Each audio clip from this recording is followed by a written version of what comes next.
Thank you.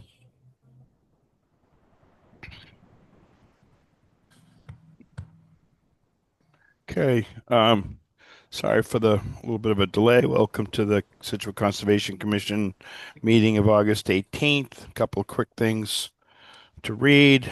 This meeting is being held virtual as an alternate means of public access pursuant to Chapter 20 of the Acts of 2021, temporarily amending certain provisions of the open meeting law. You are hereby advised that this meeting and all communications during the meeting may be recorded by the town of Scituate in accordance with our open meeting law. And second part is town of Scituate Conservation Commission is committed to providing an environment of respect during our meetings. We ask all members to interact in a polite manner, even when there's disagreement. We value the participation of our community and want all participants, including marginalized, minoritized communities, to feel welcome and respected. And we ask our committee members and all that participate to commit to these standards and to support and respect our community. Okay, that said, we have an agenda. And to that agenda, I was hoping that if the meeting doesn't go on for too long, we might have a quick chat about um, maybe getting commission members together informally at some point to just have a little um, gathering, talk about different um, aspects of the of our agendas and meeting and um, sort of visions. So I'd like to maybe toss that around at the end of the meeting if there's enough time. And also the bridge at Teak Sherman. Anybody else have anything? Yes, I have one additional certificate of compliance to add to the list at 42 Brunswick. Okay. Okay. So all that said, I think we've got 107, 97 Edward Foster Road um, up, and the applicant, Lucas Environmental, is on for this. Great to accept the agenda. Oh, I'm sorry. Thanks. I'll Yep. make that motion. Accept the agenda as written with the amendments proposed. Thank you. Do I have a second? I'll second it. Okay, and that was Robbie. Yes. Thank you. All right, all in favor, Jen Yep. and Penny, Yes. Brendan, Yes. and Roger, Yes. and Frank. Yes, great. Thank you. And my understanding is we have Jen Foley for just a little bit so we can keep a quorum, and then we're going to lose her. So I'd like to move this along. Okay. I see Nancy Holt has her hand raised as well. I'm not sure she's part of 107 Edward Foster. Okay. Um, all right.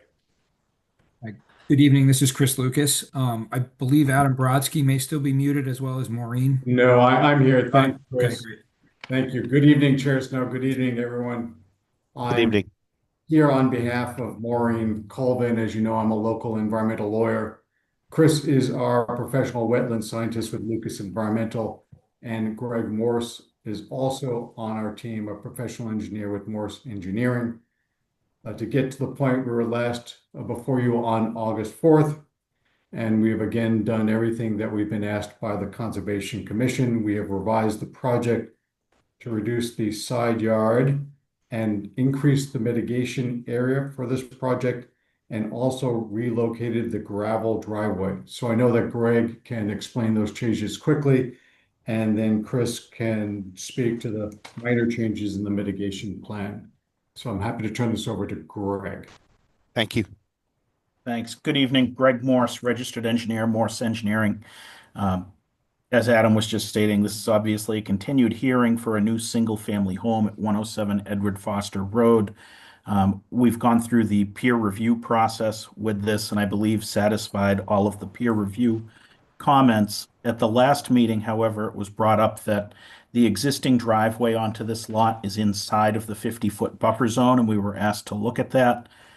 We since have submitted a revised site plan, which is on the screen here, and we're removing that existing driveway, and we've relocated the new gravel driveway entirely outside of the 50-foot buffer zone. That allowed us to subsequently move the split rail fence and increase the size of the mitigation area proposed for the project. You'll see that we're proposing a split rail fence approximately 8 feet off the corner of the house. So that mitigation area now is 44 feet in depth from the stone wall to the split rail fence. That's all existing lawn area that would be converted to upland meadow. It's approximately 5,900 square feet in size.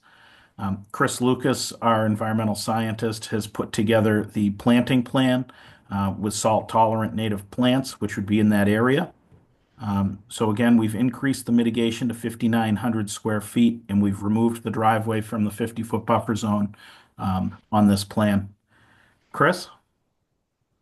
Thank you, Greg. For the record, my name is Chris Lucas, professional wetland scientist and professional soil scientist.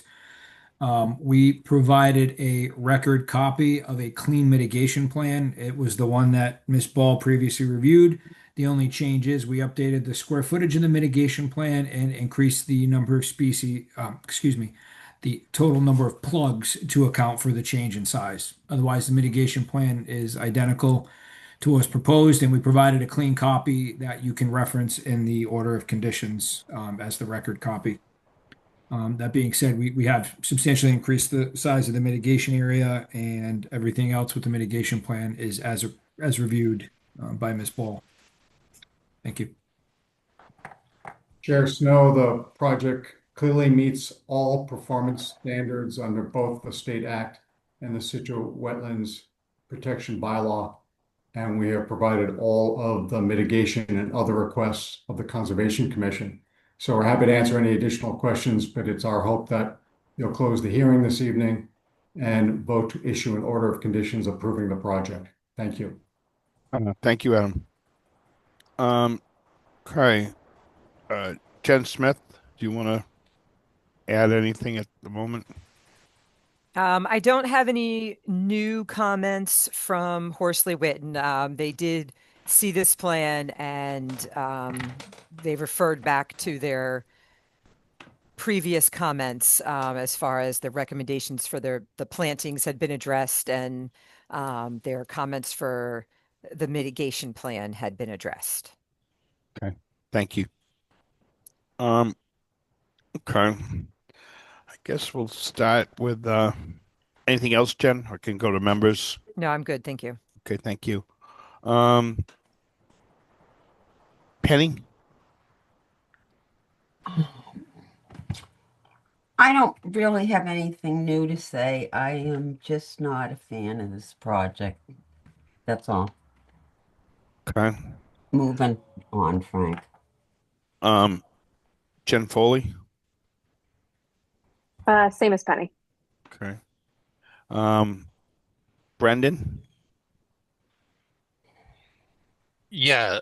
So I guess the only thing I have to say is, I mean, at the last meeting I was at, which I was not at the last meeting, but on the July 21st meeting, I had brought up the boundary of the lawn, and just to further kind of expound on that, I haven't heard anything about this boundary, but according to Google Earth, if you look at it, it's questionable between March 10th of 1995 and April 18th of 2008 that the lawn actually goes straight across that wall. So that was a question I had, and I haven't had any response on that. Can you give us what were the dates, Brendan, that you March 10th of 1995. And then if you look through, some of the imagery is not really visible, but that date and through April 18th of 2008 would show that it's not exactly we're not talking about the side along Edward Foster. We're talking about the other side. I'm not sure. So I guess that's west side of the property.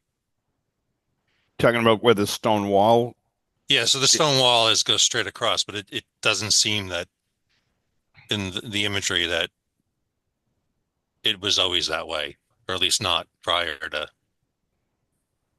2008. So you're saying that looking, I haven't looked at those images, but you're saying in those images is it's not clear that it's a lawn or that That the is the wall's lawn. not. I can't really see the wall at all, and it's not clear that it's a lawn. It looks like it's some kind of scrub brush from. It looks similar to what's in the marsh. Okay. So I did bring this up. I didn't have the dates at the last meeting, but I did bring this up, and I feel like I have not gotten an answer on that. Okay. Um, Chair Snow, it's Adam Brodsky. I believe that the owner had addressed this at the last meeting. That wall's been there for decades, as has the lawn. I'm not sure you can draw any conclusions from Google Earth images. You've got the eyewitness testimony of the owner, Ms. Colvin. I, I'm sorry. Google Earth images are not. I don't understand how we can't draw anything from Google Earth images. It depends on the quality, the angle they're taking, and I believe you just said it's difficult to see the stone wall in those images, Mr. In Collins. some of them. Well, if the stone wall was covered by salt tolerant marsh, you wouldn't see it. Yes, sir. So I've had the opportunity to put on experts who are experts in aerial uh, photography, as well as to cross-examine them in order to draw any conclusions regarding the accuracy of aerial photographs. There are methodologies to be used. I agree that Google Earth can give you a sense of what's going on, but in this particular case, Ms. Colvin has testified, as I said, that wall has been there for a very long time, as well as the lawn. I would say that I'm looking at an image that says otherwise. So, I could share this with Josh if we would like to. Adam, if I may, this is Chris Lucas. There's other historic aerials. If you go to historicaerials.com and other sources, specifically that one, they go back to 1971, 1960. There's a road, a gravel driveway that runs right along where that wall would be now, and there's an actually existing barn. And I believe Maureen addressed that at the last hearing, saying that Maureen, I don't recall when that barn was built. I don't know if you have the history on that or when it was torn down, but that barn would have been right in the corner near Salt Marsh Flag 1-9, 1-8, and that would have been right up against where the marsh is. So looking back at those aerials, it is pretty clear. We can't see the wall on them, but that road runs generally by there. So that supports Maureen's assessment that this has been lawn for decades. So I think, we're getting into claims here, and as Adam said, we've done aerial reviews as well. It's not certain what the vegetation is in an aerial. You might be able to tell if it's a tree versus a herbaceous community, but beyond that, you're not going to be able to definitively tell if it's salt marsh or not. And Chair, Ms. Colvin is available, but she's muted. But if you'd like her to hear her again, if you please unmute her, she's prepared to speak to this issue. My question wasn't about, I don't know what dates in the 60s. My question actually had been on November 1st of 1987. The wall Anyway, is I just wanted to state that I'm sorry that I don't feel that that question was answered. That's all. To further that, there's a 1986 aerial which shows that roadway that was evident in the 60s, the 70s. So, if you go back further in historic aerials, the area is clearly disturbed with a gravel road, generally along the edge of the salt marsh. So, was just a quick one. I want to keep moving with other members, but was any of that information part of the filing? No. Okay. no, and I was not aware it was asked to be provided. This has clearly been lawn historically. And at the last hearing, we were specifically asked to provide two items: the revised mitigation area and the revised driveway. And Right. certainly- I think that if I remember right, um, Brendan was not at the last meeting. He was at the meeting before, and I think he did raise the question about this and the dates on it. But And Chair Snow, that's why we had Ms. Colvin speak to that issue. Again, Okay. there's no question that this is a previously altered area, predates the adoption of the Scituate Wetlands bylaw. And your regulations actually have specific regulations that recognize pre-existing conditions in the buffer strip. So we've satisfied all of those requirements. Having said that, as mitigation, we're proposing to remove that lawn condition, which is grandfathered and is allowed to exist as mitigation for the proposed project. Got it. Okay. And I'd also like to know, Maureen is still muted, the applicant. Okay, we'll call it. I'd like to just get to the couple of other members that can do that, and then we'll circle back on a couple of these questions if you don't mind. Um, Eric, are you participating? You are, right, in this one? Yes, I am. Okay. But I'm sorry, Brendan, did you have any other comments first? I apologize. Yeah, I guess I did, just based on one last thing there. Sure. So given the mitigation, is this going to move the line for what is considered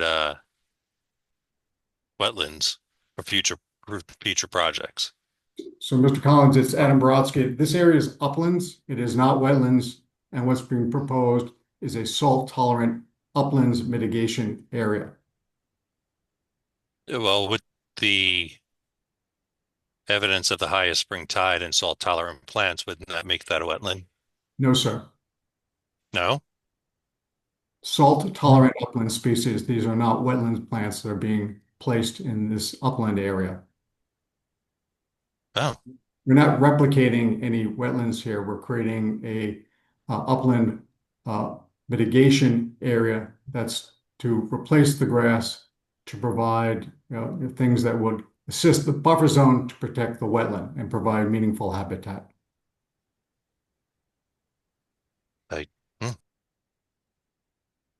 We why don't we work towards Eric, and then we'll circle around. All right. Eric. No, I'm good. Thanks, Frank. Okay. Jen, did we have anybody from Horsley Witten here this evening? No, we do Okay. not. All right. Any other commission members want to add anything before I go back to the applicant? Okay. Adam, Greg, whoever wants to respond further. No, again, your own peer review consultant has testified that the project meets the relevant performance standards. There's no dispute anywhere here. So again, we're asking the commission to please close the public hearing and vote to approve the project. Okay. We want to open this up. Anybody in the audience with questions? Maureen has her hands raised if you want me to unmute her. Okay. All right, Maureen, you are unmuted. Yeah, hi, good evening, everybody. This is Maureen Colvin. I do have photographs from when I purchased this property on August 1st, 1994, and prior to that, David Ray, when I first asked him to help me with the A&R project, got aerial views from a very reputable company that takes these historical photos and does have clear pictures. And he showed me that along that stone wall, which has been there in the 60s, in the 70s, in the 80s, in the 90s, until today, it's the same wall that runs along the whole street toward Peggotty Street Bridge. And that wall was the edge of an existing road that connected to a barn at the base of my lot. The barn was built, I believe, when number 89 was originally built. Number 97 was built in addition to that, to the same owner.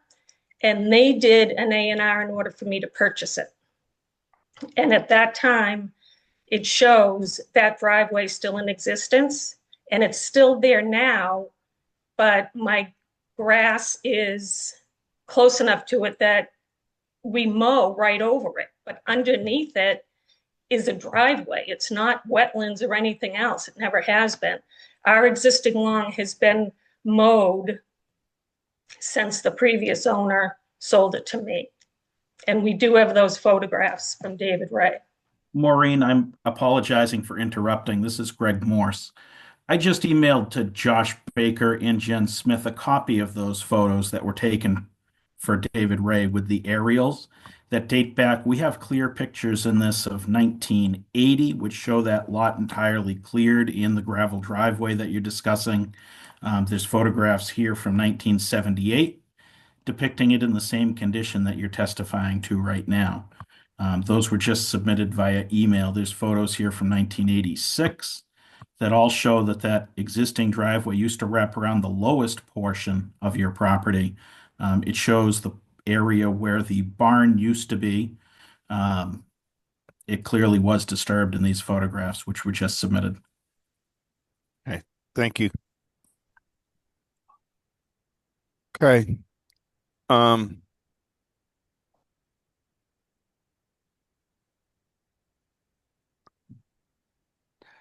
Just look, anybody in the audience, any other comments or? Okay. Um, so obviously this has been quite a bit of review. The applicant has added the mitigation area that the commission's requested, move the driveway. I think they reduced the house in an earlier plan. So I'm not quite sure that we would be looking for anything more from the applicant. In terms of the project, I'm thinking more about dates and time. If we're closing this evening, we would have 21 days to issue that, Jen. Is that right? Yes. And we don't have a meeting until 21 days. Correct. September 8th.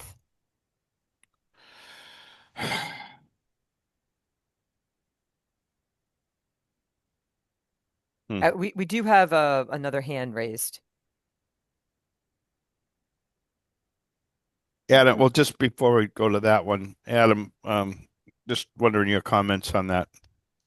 I will ask Ms. Colvin whether she will give the commission an extra day in order to issue orders here without running into your statutory timeframe. That would be helpful. If that would help for everybody to be confident when they see those new pictures that we just referenced, I'd be happy to give the extra day so you can be confident that what we're presenting is accurate. Well, I appreciate that. The difficulty we have is without that, we'd either have to schedule another meeting, which we'd like to not have to do. I know that you've been through quite a bit here, and I'm sure you'd like to get it done as soon as possible. But in order for Jen and Josh to have the time to put together everything for the commission, I don't, it's unfortunate that that's how these dates are falling. But if we could get that extra day, then we can close and get orders together. I would appreciate that very much. Yes. Okay. Do we have anybody else in the audience? Yes, Mr. Sullivan has his hand raised. I'll unmute him. Okay. Good evening. Walter Sullivan representing Bill Shields and certain other abutters to this project. I don't want to belabor this. I want to thank the commission and the applicant for the work they put into this. It's been quite a long period of time, but I have Mr. Mirabito with me, and I'd just like to state for the record four of our more serious concerns with this application. If I can just turn it over to him quickly, I just want to make the record with that, Mr. Chair. Please. Thank you. All right, now it's Paul Maravito. One thing is, we've asked for the elevation system that the plan is based upon. The reason for that is, the floodplain and watershed protection district is based upon a mean sea level, datum. If this plan is not on mean sea level datum, assuming it's on NAVD 88, the 10-foot contour for this site would be the 9.2-foot contour, which goes right through the proposed building. Having said that, that wouldn't be allowed to be constructed under this current zoning bylaw. The other issue is the fill in the land subject to coastal storm flowage. We don't think that should be allowed, because the purpose of that is to bring the site up above the floodplain contour. The third thing is that we've asked 2 or 3 times now for evidence to show that there's sufficient upland area for each lot. That still hasn't been provided. And the fourth thing is that the wetlands have not been reflagged. I believe the wetlands were simply are reconfirmed. The property to the left, owned by the McKelveys, when we did that work, there's a wetland was found to be in the lawn area behind this house. This project has a similar lawn area, which is the dotted line on the plan on the screen. We believe there's no reason to think that wetland line would be any different if it were investigated. That being said, if I'm correct, the wetland line would be somewhere in the middle or the lower portion of that lawn.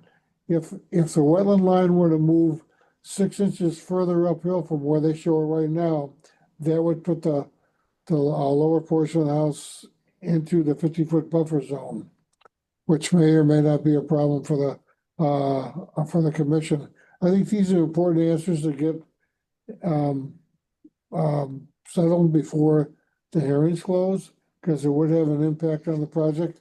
I do know the commission has held several meetings on this, but we've asked for the same information probably 3 or 4 meetings ago, and it hasn't been forthcoming for whatever reason. But I think it's something the commission would need to know before they close the hearing and voted on this. Paul, can you give me those 4 points just briefly? First one was the elevation system, and the fourth one was the wetlands line. What were the other 2? I don't know what elevation system these contours are based upon, but assuming it's on the NAVD 88 elevation system, the zoning bylaw says that the floodplain and watershed protection district is based upon the mean sea level datum. There's a conversion factor from NAVD 88 datum to mean sea level. It's a difference of 0.84 feet. So what you do is you take the 10-foot contour and lower it by 0.84 feet, which would put the floodplain and watershed protection district at a contour elevation of 9.2. Okay, So, we're gonna. I think Greg Morse can address. Well, why don't we hit them one at a time? Chair Snow, this is Adam Bartz. I just want to correct the record. This is, if not the second, the third time these very same issues have been raised, and we've addressed them each time they've been raised. Well, So quickly, and I'm happy to turn this over to Greg. Yep. First, the town floodplain is a zoning issue and not a wetlands issue, but we provided you with the zoning determination from the building commissioner on that issue. Okay. Second, with respect to land subject to coastal storm flowage, there is no performance under the state act. You do have a performance standard under your local bylaw. We've demonstrated that we comply, and that was peer reviewed and by your own folks who concur. Second, whether there's evidence of sufficient upland for zoning purposes, again, is an issue for the building commissioner, not the conservation commission.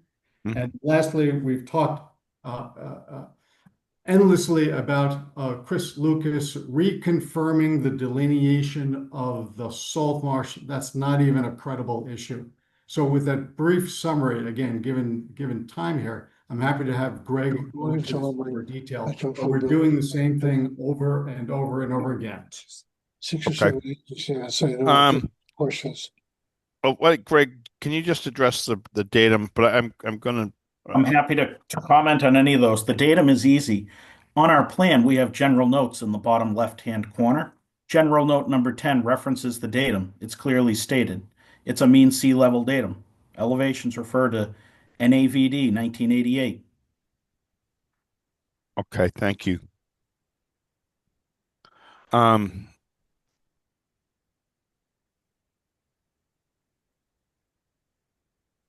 Want me to address the fill? And AVD, Sure. it's not my Sure. level. The only place we're putting fill on the 10? entire site No is where the numbers. driveway is. You'll see that the proposed grades are within a foot of what the existing grade is. We're not bringing fill in anywhere else. This is land subject to coastal storm flowage, where the driveway is. We're at elevation 11. Land subject to coastal storm flowage here is at elevation 15. We're not going to have any impact at all to elevation 15 by leveling out the driveway at elevation 10 and 11. okay, thank you. I The think upland area is noted as the well. wetlands line we have addressed before, and you've raised your concerns that the ANRAD had lapsed, and we discussed that where the line basically was. But those are points that you're welcome to make, Paul or Walter. You might want to do is take your points and send a letter to the commission with those pieces on it, just so we have it for the record, if you would. Was there anything else? The upland area of the lot is mentioned on the plan. It's more of a zoning issue, but it's over Yeah, and 14,000 square feet in size.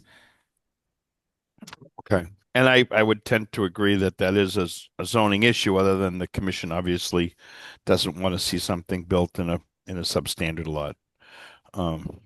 But I don't have anything. I don't think there's really much more that could be added to this, unless any of the commission members have any additional questions.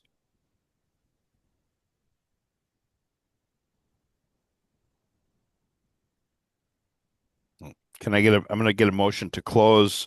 We've got the um, okay of the applicant to extend this for one more day, so we can address this on the 8th.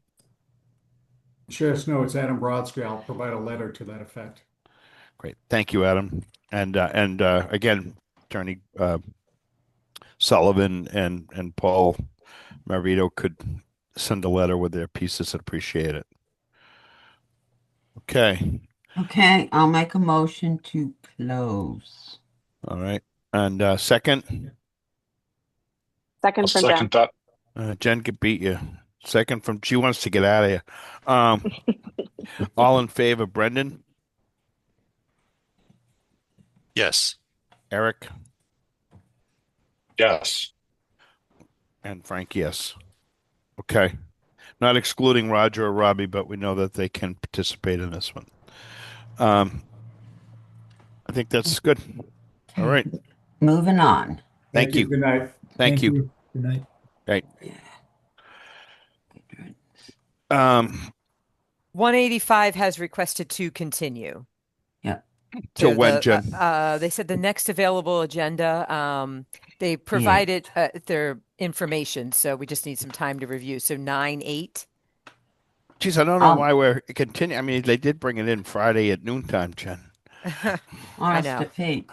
I make a motion to continue 185 Edward Boston to September 8th. Okay. I second that. That's a second from Roger?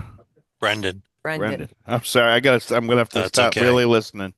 Usually I have a much more robust voice, Brendan. So second from Brendan. All in favor, Sorry.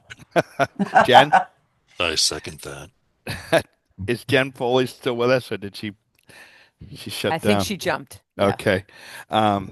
Eric? Yes. And I don't, and this one here, are Roger and Robbie participating in this one? 185? Yeah. I would Gentlemen, do you imagine they recall can. from those meetings from the start? They have not been here from the start. Okay. All right. So I'm sorry. What was that continued to? 9/8. 9/8. Okay. And that was a motion from Penny and a second from Brendan. We got Eric and Brendan. Frank. Yes. Okay. Great. Thank you. Okay. 37 Ocean Drive.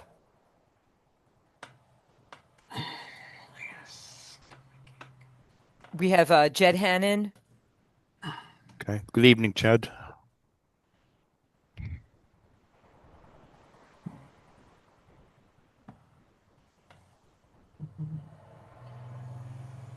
Raise, rebuild, single. Beach. And do we have the plan to bring up? Please. Good evening, Jed Hannon. Can everybody hear me okay? Yep. Yep. Okay, great. I can either share my screen or if you guys have the plan handy, I can.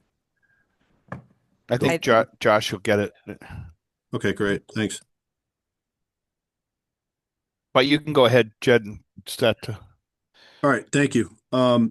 So this proposed project at 37 Ocean Drive is a raise and reconstruct, RAZE. It's in Hummerock. It's existing FEMA VE 17 zone. So it's coastal dune and barrier beach. We submitted the Title V plan for the new septic system to the Board of Health back in March.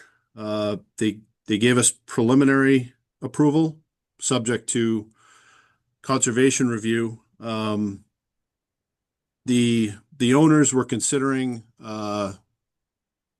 modular build, and then they decided to pivot and go to stick build and basically hired an architect. So that's kind of what happened in the last 5 months is they've hired an architect, put architectural plans together. The footprint of the house and the septic and the deck in the rear really has not changed. We're proposing wood-driven piles, basically crushed stone everywhere. If you look on the left side of the drawing, you'll see there's existing asphalt parking coming right off Ocean Drive, between the existing house and Ocean Drive. That's all asphalt. What we're proposing to do is make the entire site crushed stone to comply with the performance standards for barrier beach and coastal dune. So it'll be very pervious, porous, and acting in compliance with, the DEP regulations, CZM, and the local regulations. So it's a fairly straightforward project, but it is a total demo, build new on all wood-driven piles. I'd be happy to answer any questions you may have. Thank you. Thank you. Jen? Yes, there was no comments from DEP. It's velocity zone, barrier beach, so the dune performance standards. And I have been by the site, so just like you said, the front of it by the road is all paved. So good that all of that is coming out and that the house is going up on piles, and the comments from Board of Health are same as what Jed said, that they've approved the septic. Just waiting on us. Okay. Let's see. Brendan? I appreciate the removal of all the asphalt and the crushed stone as well. I don't think I really have much. I don't really have anything to ask outside. Yeah, Okay. I'm done. I'm good. Thanks. I hope you're not done, but we can always circle back. Eric?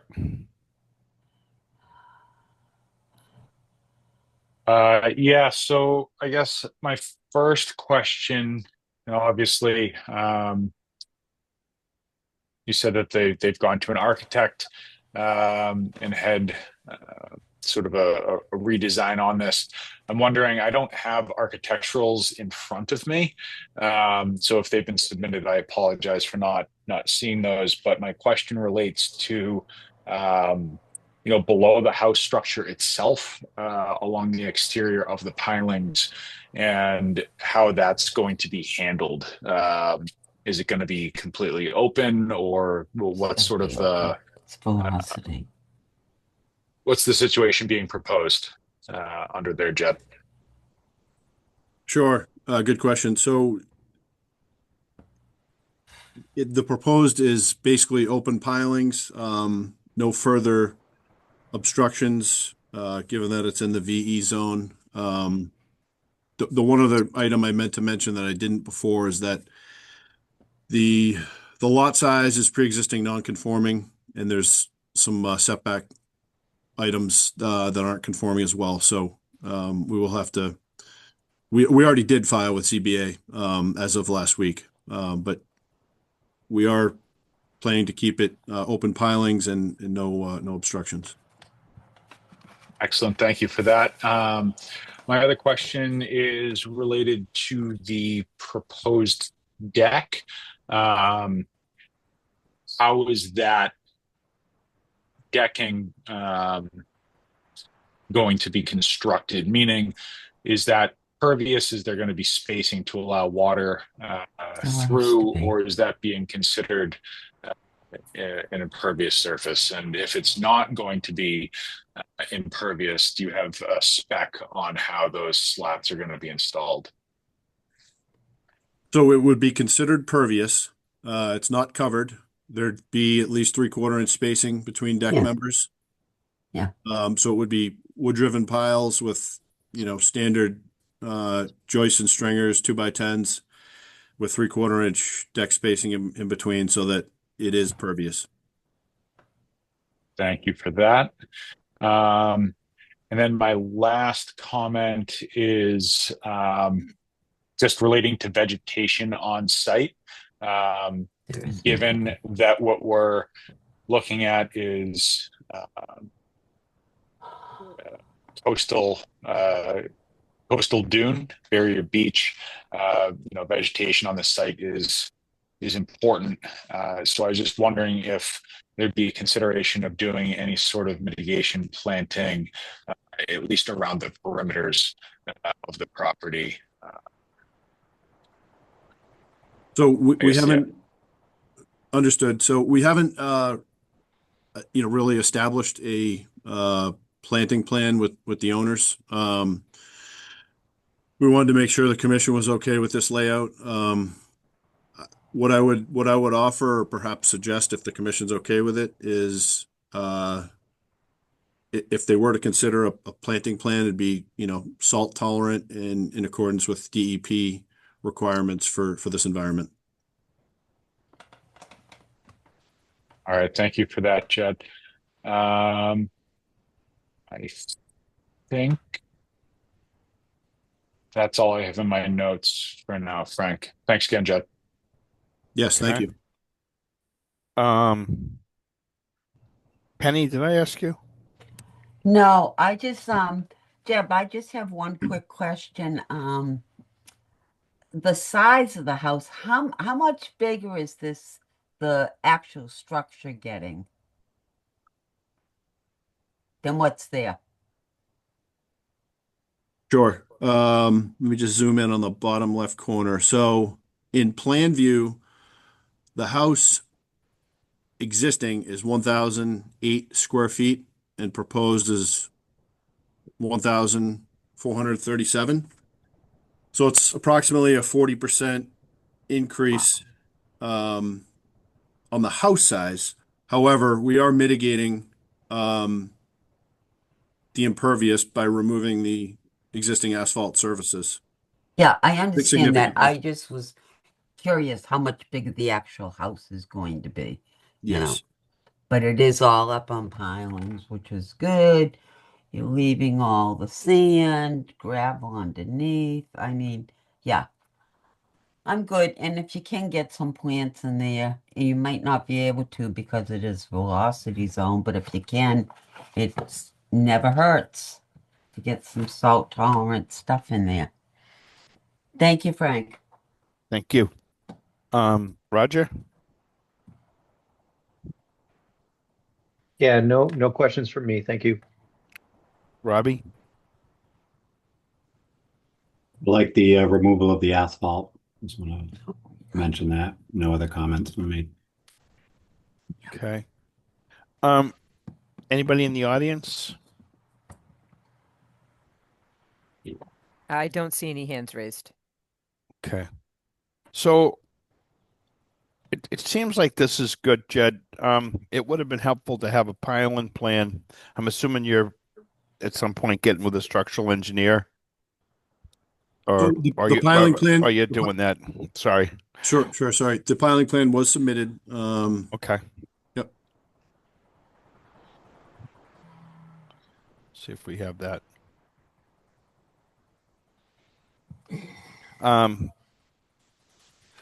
And then, well, let's see. And then you're saying that you're still in front of zoning? Yes, we're on the agenda for There it is. September. I don't have the date in front of me, but it is So- for September. Okay. So my question, I guess, to you is that something that you would rather wait and close after that zoning meeting? Just that if for some reason you're restricted in one spot or the other, you'll be back to us, if you think that's necessary. I mean, if the commission is open to closing tonight, we'd prefer that.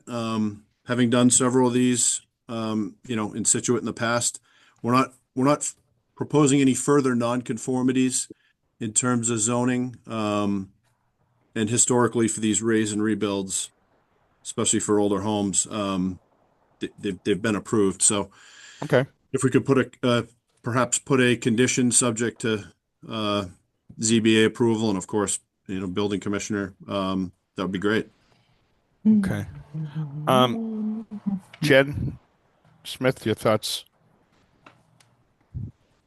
I'm okay with close and issuing this one with several of the conditions mentioned, and we can even add in a landscape plan as well. So Jed, you'll be, well, that'll be one of the conditions subject to approval of a landscape plan, in those orders. Sure, absolutely. Okay. Okay. I'm good. We set to go? Yep. I make a motion to close and issue. That's Penny. Do you have a second? I'll second that. I know that was all in favor. Eric, Yes. Roger, Yes. and Robbie. Yes. Thank you. Great, So- thank you. Thanks a lot. I was kidding with Brendan's daughters at one of the things we had and saying how dad sounded like a news anchor. All right. Not always. Well, 47 Rebecca Road. Oh,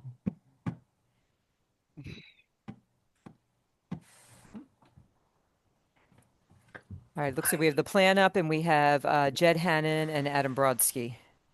I do think we have received some revised plans. Yep. Okay. This is yeah. All right, I'll let them talk to the updates. like a mess. Okay. Okay, great. Thank you. So as Jen mentioned, we Adam Brodsky is part of the team now.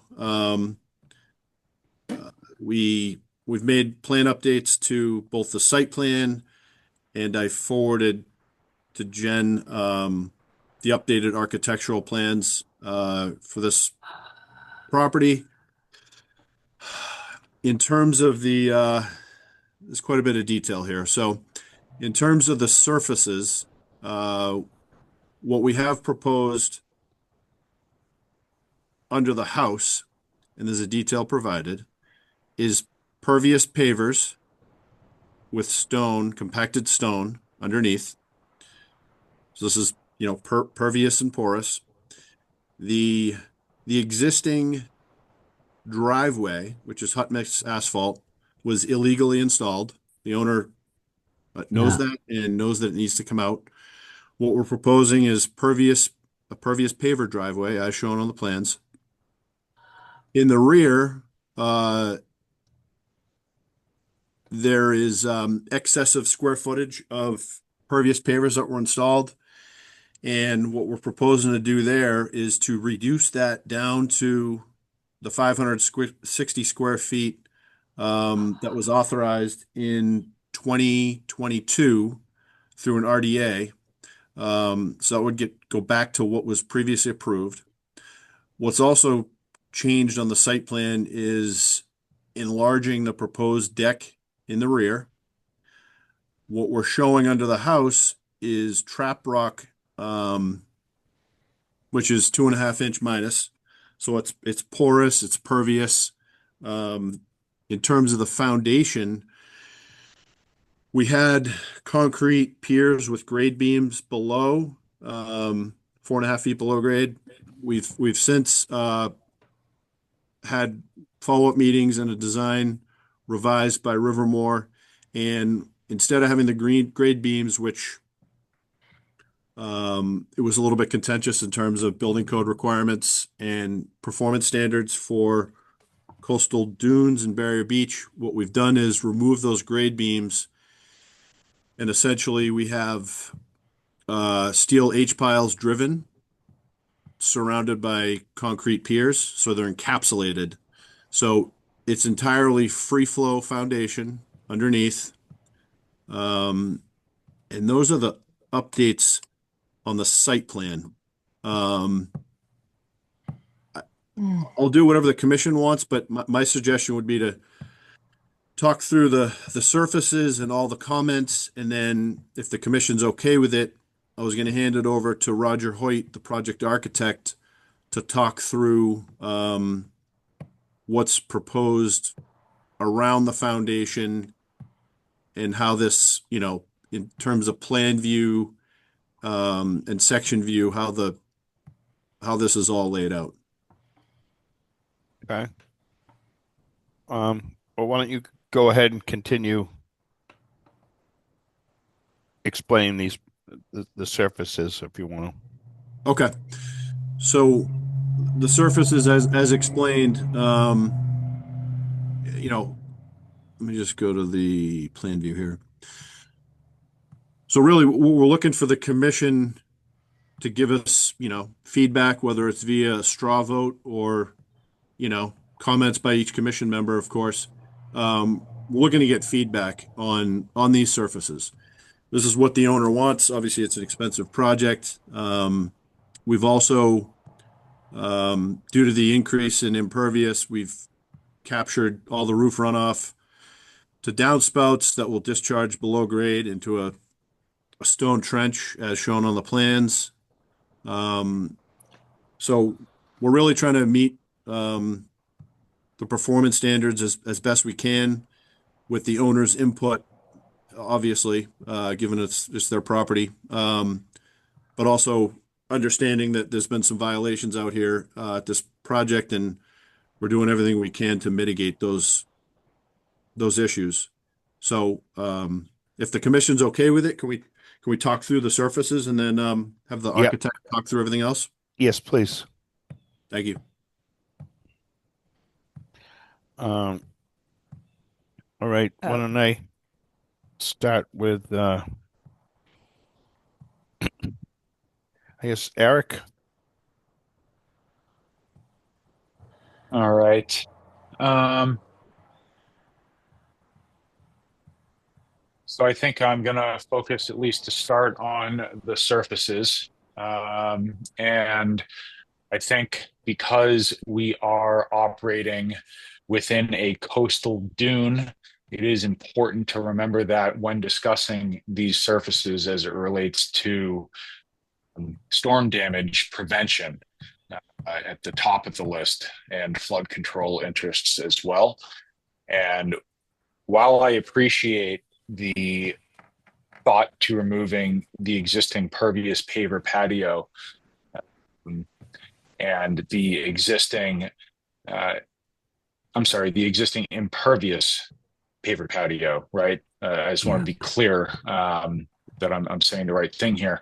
And the impervious asphalt driveway being removed, I appreciate that. I also want to acknowledge that storm damage prevention is critical here, and the surfaces that are being proposed, albeit pervious, will still not have significant impact in slowing stormwater overwash and moving floodwaters across this property and to adjacent properties. We do have to be mindful that this is a tight neighborhood and that this area is impacted significantly by storm events. Even today, with some of the rough seas, there was spray and overwash on what was otherwise a sunny day. And in a storm event situation, having these pavers, and although they provide permeability for rainwater, that overwash and floodwaters are accelerated on these surfaces. And it is of significant concern to the commission on prior projects and this one as well, to maintain a safe environment for not only the property that we're discussing, but the adjacent properties as well. So I still think having these services reviewed by the applicant and considering alternative spaces here, I think would be in their best interest. I'm going to leave it there for now, Frank. I do think that there's a couple other things to hit, but Okay. I think that's the biggest concern I have at the moment. Okay. That's good. Brendan? So we're talking about pervious pavers. So my question is typically are these pavers themselves pervious, or are we just talking about the space in between them? Just the space. Jed? Yes, so let me just zoom in on the detail. These are pervious pavers. They have a 1/2 inch open joint. So they are in fact pervious, as well as between each, paver unit, if you will. The joint is open, or is it? The joint is open, yes. Okay, so it's the joint and not the actual paver itself. The paver is an open cell that has 3/8 inch washed stone in between the cavity of the pavers. So they are pervious. Okay, thank you. Yep. Anything else? No, I think I'm okay. Okay. Penny? Silly question from me, but why can't it just be crushed stone underneath the house? That's a Why great do- question. I would have to defer to the owners on that. I mean, crushed stone, you're gonna get some of the water going deeper, quicker when we have a storm. All these pavers. I don't know if that's such a good idea out here, especially. And the other thing is on the plan, if we put the plan back, on the side here, facing the plan on the right-hand side, it says pervious concrete slab surface. What the heck? What's a concrete slab surface? Where I thought you were talking pavers underneath the house, and I would prefer crushed stone, but what's that? So the owners, their concern is with crushed stone is with every significant storm event, the overwash and the sediment transport onto a budding property. So the thought in this design is to try to meet the performance standards in terms of being pervious and porous, but also at the same time trying to keep stuff on their property instead of washing onto abutting properties and out onto the street. But there's a lot of crushed stone below the pavers. I certainly hope so. But what's this pervious concrete slab surface below elevation 10.6? What do you concrete slab? What are we talking about? There shouldn't be any slab, to my knowledge. Is that on a previous version? I'm trying to see No, what that it's is. the screen that's up here. It's number We- 49. If you can move the arrow to the left, you're gonna, Are we looking at August? I Stop. think we should be looking at August 10th. I don't know, but if you Yeah, go the latest down. version. No. I meant the arrow. I'm sorry. If the arrow just moves down, right there. What does that say? Slab, surface. Okay, so if you could, can you just zoom in on that, please? Yeah, it does. Okay, that'll be removed. The truth is, there's been so many changes on this. No, I We'll understand, but I we'll just, remove that. That's no problem. That I was just left don't in wanna accidentally. It should get be in a removed. mess later. No concrete slab. No concrete slab, please, Nope. dear Lord. The other thing is, this is going up on pilings, right? The whole thing. Concrete piers, yes, well above the FEMA flood Piers, zone. all right, you're not gonna do pilings, which I don't quite understand since you're taking the whole house down and starting from scratch, but, Jed, and I'm sorry, Penny, this is Adam Brodsky. Isn't the new proposed foundation driven steel pilings, but with a concrete surface on them, as opposed to, I just want to make sure that we're being consistent here. That's exactly right, Adam, and that's what I said in the beginning. Right, so and to your point, Ms. Scott Pipes, I think that note needs to be clarified and the plan updated to reflect the current proposal. pilings are still better, in my estimation. Concrete will wear away and blah, blah, blah, this and that. Oh, okay, moving on. There is not any skirting going around this, correct? So Penny, good question. We'd prefer to have the architect discuss that. There is, we wanted to talk about surfaces, but we're definitely going to talk about that here shortly with the architect, if that's okay. What the applicant asked Penny is that we first talk about the surfaces, we talk Okay, about the I'm piles, sorry, I'm and then we jumping can the and then gun. we can back up to the skirt. But we do need to move this here and along. I, So, Roger. Yeah, real quick question, and it's more just for some background for myself. The previous unpermitted work that was that done by the current owners or was that done by previous owners? It was Alright. done by the current owners. And how long ago was that? So the RDA was from 2022. I believe the work was done the fall of 2022.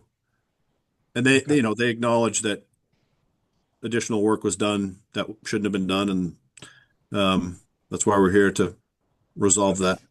Yeah, I think the one thing I want to say is like I appreciate they're going through the process, but I do want to make sure as a group we're, things that are being committed to are followed through with during the construction, and no additional modifications are made. And I'm just going off of some past discussions that have gone through this group. So more of a comment versus a question.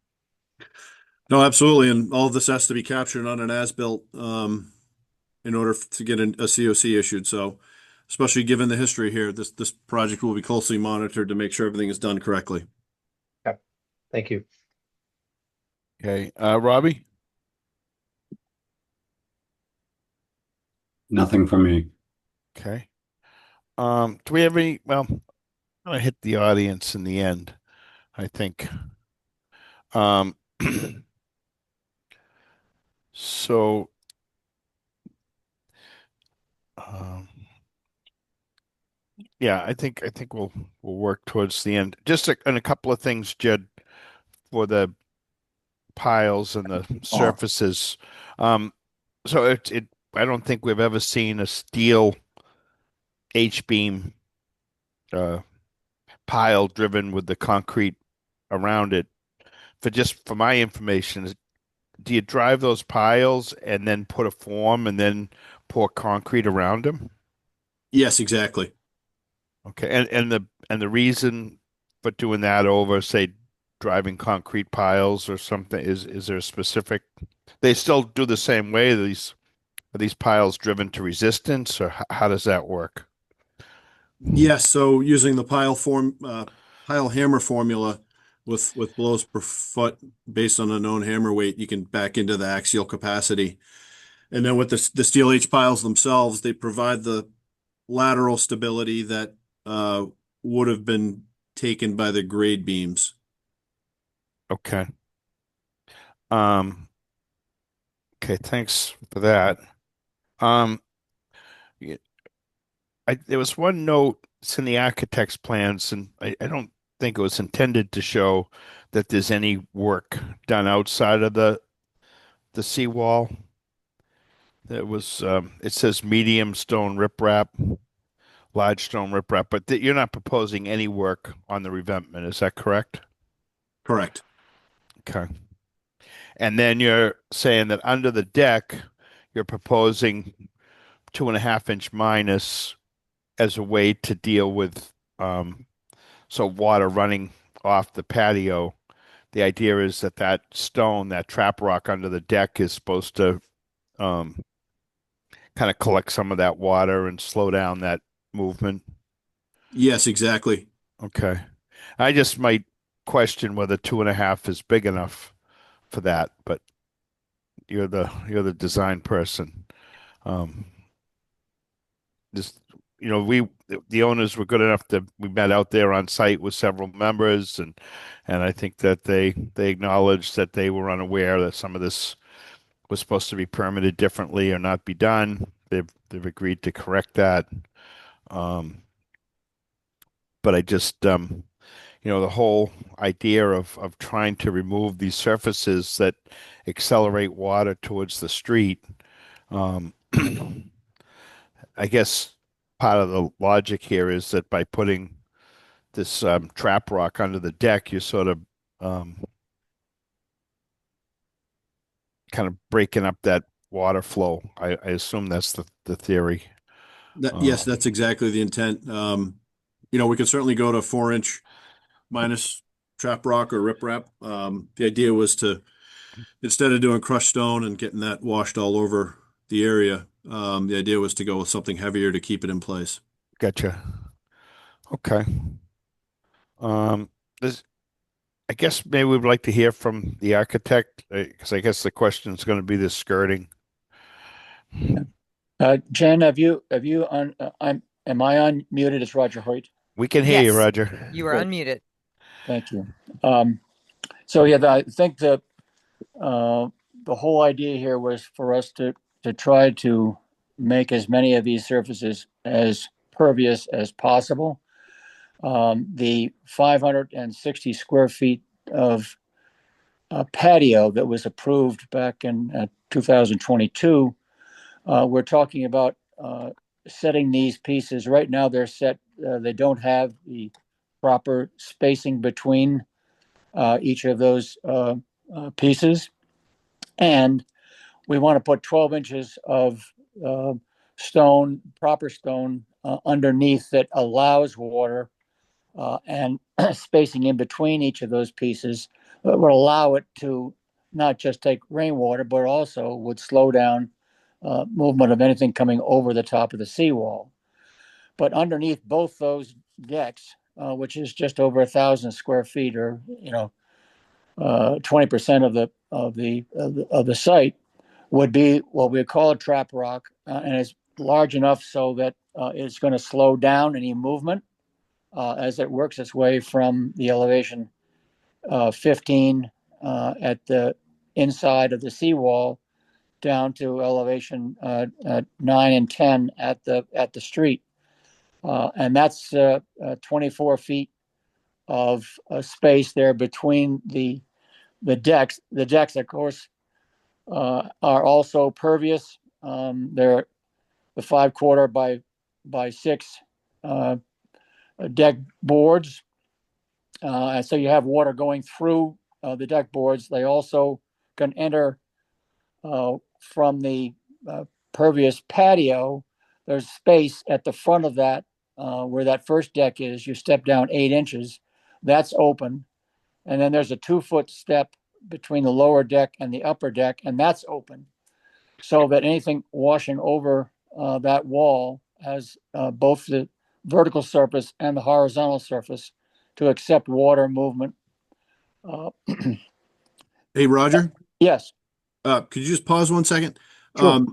Jen, do you have the architecturals you could share electronically, or do you want me to share my screen just so it's visible to my Yes, I computer? do have them. Josh will be at the computer in a moment. I'm here. And What do I need? okay. The architecturals for 47, Okay. and it should be from August 13th.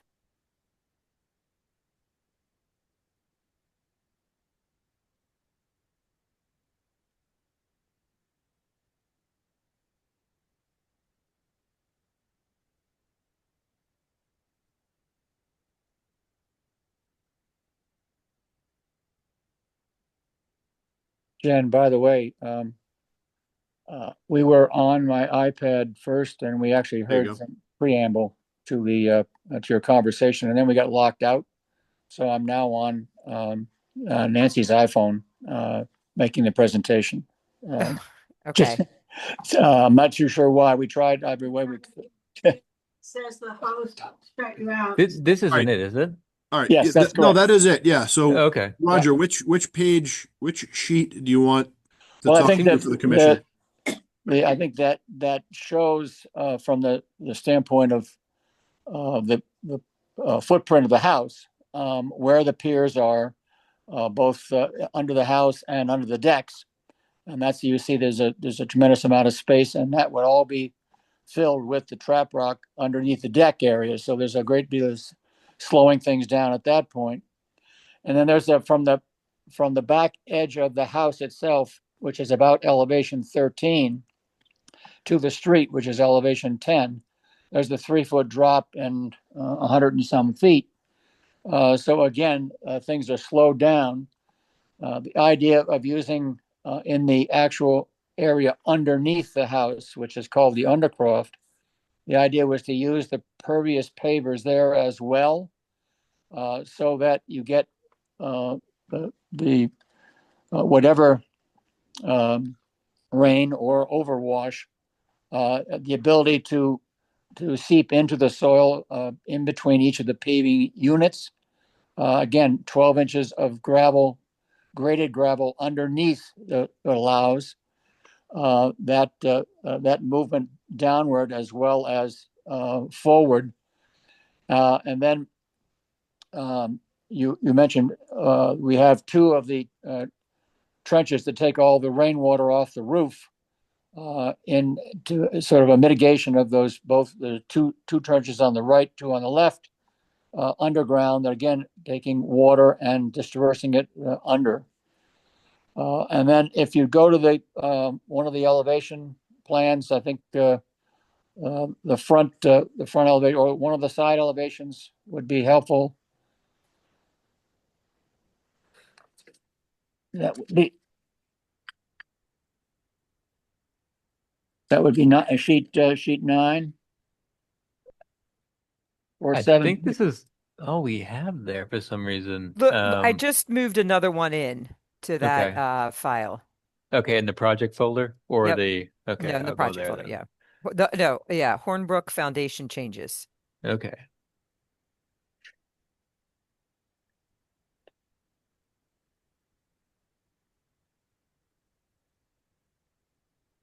Oh, that's much nicer. What sheet would you like? Either A7 or A9.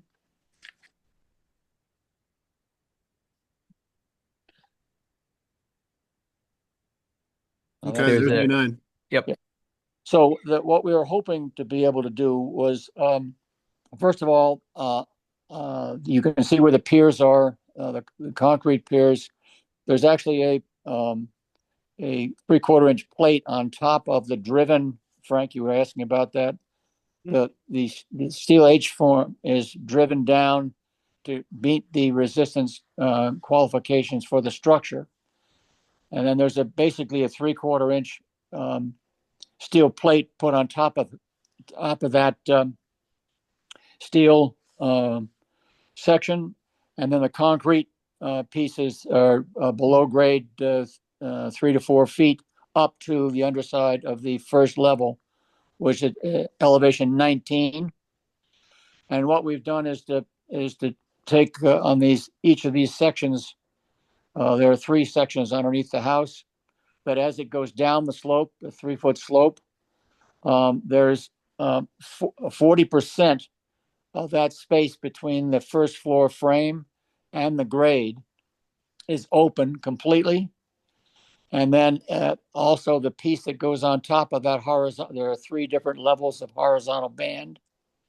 Those are 5-inch pieces vertically with an inch space in between, so that entire elevation underneath the frame, the first floor frame, has got 40% of opening, straight opening, to allow water flow to get through and underneath the entire structure. And then as it comes on the front elevation facing Rebecca Road, then there's also a section that's 2.5 feet tall that's open at the bottom.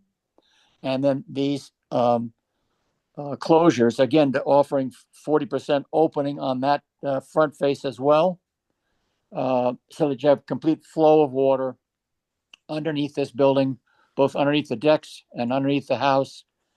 And then when we get to the actual driveway, then, which is about 30 feet back from the street, again, we think that the pervious paver driveway will stay in place better than either gravel or shells that won't end up in the street. But we're certainly willing to discuss the possibility on the driveway area, a different solution. We have grass. It's about 2,600 square feet of grass from the patio paved area in the back all the way down both sides of the site, which ends up being about total grass is about 38 to 40% of the surface of the site, about 2,700 square feet of the total 6,800 square feet. So we tried to make this project as permeable as possible all the way around on all 4 sides of our structure, as well as underneath our structure, to allow flow as well as pervious materials that will hold their place. Okay.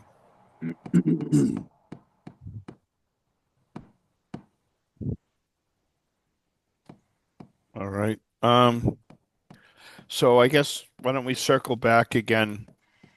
Jen Smith, do you want to add anything at this point? Or you want to?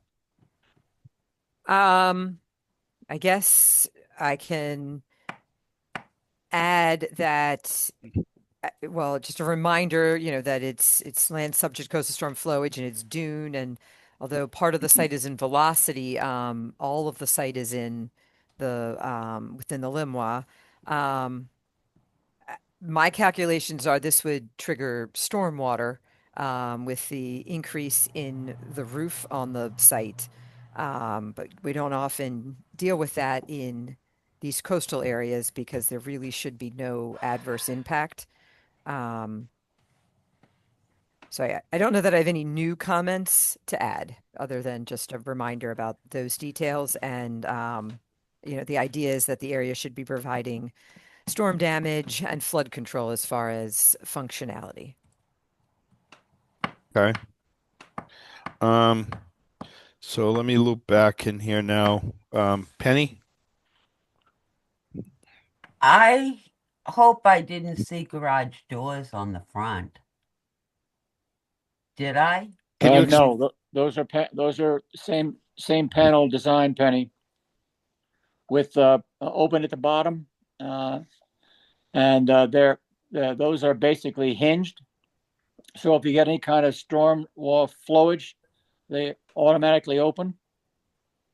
The panels do. Yeah, on the bottom, The bottom is totally open. that's totally open. Right. All right, I just, because when I first saw it, I'm there, no, no, no, no. All Yeah, those right, decorative piers, hinge panels, vertical siding. Okay, the only thing I get concerned about is that if we get a big one, and I know I keep saying it, but we are due. We have not had a big one for a long time, and I just don't want to see all this stuff. I understand you're trying to do the best you can, but I don't want to see that stuff flying. And we've seen it in the past, and the plastic especially. He'll end up across the street and the wetlands and the marsh there and the poor critters. I mean, it's yeah. that's why we had put these instead of the breakaway panels. These are actually full 3/4 inch vertical pieces with 1 inch in between them. Okay. And then, as I say, if there's any flowage, that opening at the bottom is 2 foot, and then there's an inch in between each of the panels. And if you get that kind of flow coming through, the hinged panel will just open up. Okay. It's not a door; it's a panel, and it's wide open underneath it. But what this does is to allow some semblance of order. 40% of the space sides, front, and rear are open. Okay. The rest of it allows water to enter, either be absorbed or that entire space of the undercroft is pitched from the back to the front. So anything that gets in there that doesn't get absorbed will run out underneath underneath that front elevation panel. Okay. All right. I hope so because I've seen too much damage down there when we had storm after storm after storm, and I can't stand to see the plastic. It's just terrible, terrible. That's really why we're trying to stay away from, for instance, gravel underneath. Well, I hear the gravel. See, that we're not going to get into that again because I like the gravel, and so you got to shovel it back in. But well, that's right. Thank you for That's right. explaining this to me. Yes. Okay. Thank you, Frank. Okay, thank you. Brendan? Just a follow up on the hinge panels here. Is the hinge along the top or the side? On the side. On the side, so they could open like doors. It's not a door, it's a panel, but because if we do get a huge overwash underneath this thing, obviously the structure is all stable, but those would allow any kind of flow coming through just to keep going, but wouldn't take any of the material with it. You see. And when open, is it big enough for a car to go through? Yes. I see. Is the intent for the car just to be under the house? That is correct. Just the front two bays of the structure. Oh. Okay. Oh, And Lord. that's okay. And what else is going to, I guess, be stored under there? Because the idea that without having the panels is that it's all open. It is And all open. yeah, so that people aren't really storing things under there that might not want to be stored No, it's just in the big event of enough for the for two vehicles to come in. The behind the steps is is open as well, Mhm. so it has a similar look. So that entire 30-foot face of this is basically open at the bottom. Okay. Not sure how I feel about all this paneling. That's all. Okay. Eric?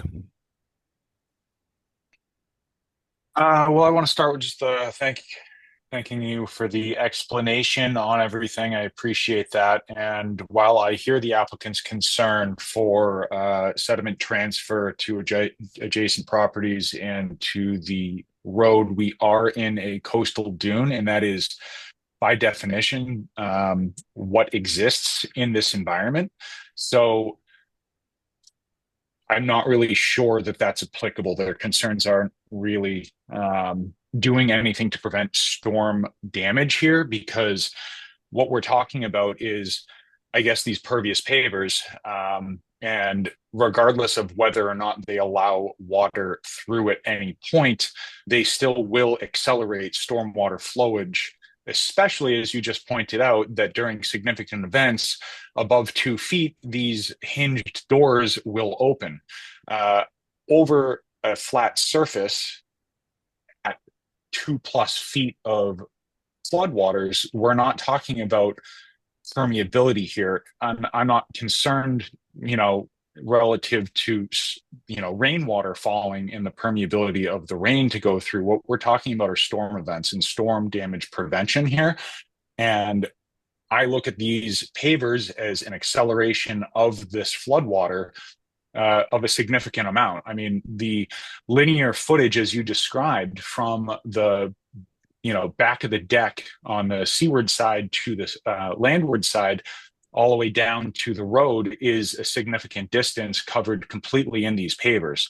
Additionally, these pavers will, as I've seen many, many times, pervious paving material fills with fine sediments and becomes impervious. And unless there's rigorous maintenance going on and proving that that maintenance is happening after storm events to make sure that those still meet standards that are congruent with protecting the interests of the stormwater flowage that we're talking about here and adjacent properties, I don't see this as an appropriate material to be used in this setting. I am also concerned with the paneling and skirting. We certainly don't want to be seeing any enclosures of any kind in this environment. And I do have, just general concerns about this site in general. 4 years ago, this entire site was vegetated.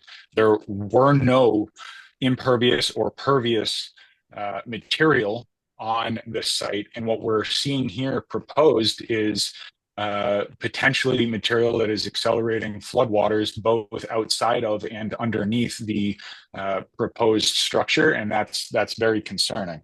I also look at the lower deck. It's at elevation 16. It's in a FEMA zone velocity of 16. And I'm not entirely sure how that is congruent with what the law is for having a deck material, should not be at the elevation, but rather higher than 2 or 3 feet. I might need a refresher on what that rule is. So there's just a number of concerns here, and I definitely look poorly on the paving material being proposed both behind the deck, along the seawall, up to the seawall, as well as underneath the house. And I'll leave it there for now. Yeah, Okay. just a quick comment, Eric. The whole idea of the trap rock underneath the decks and actually in the first 13 feet of the house that slope. You look at the plan, you'll see that the area that's pitched 2 inches underneath the house is an area for being able to park cars.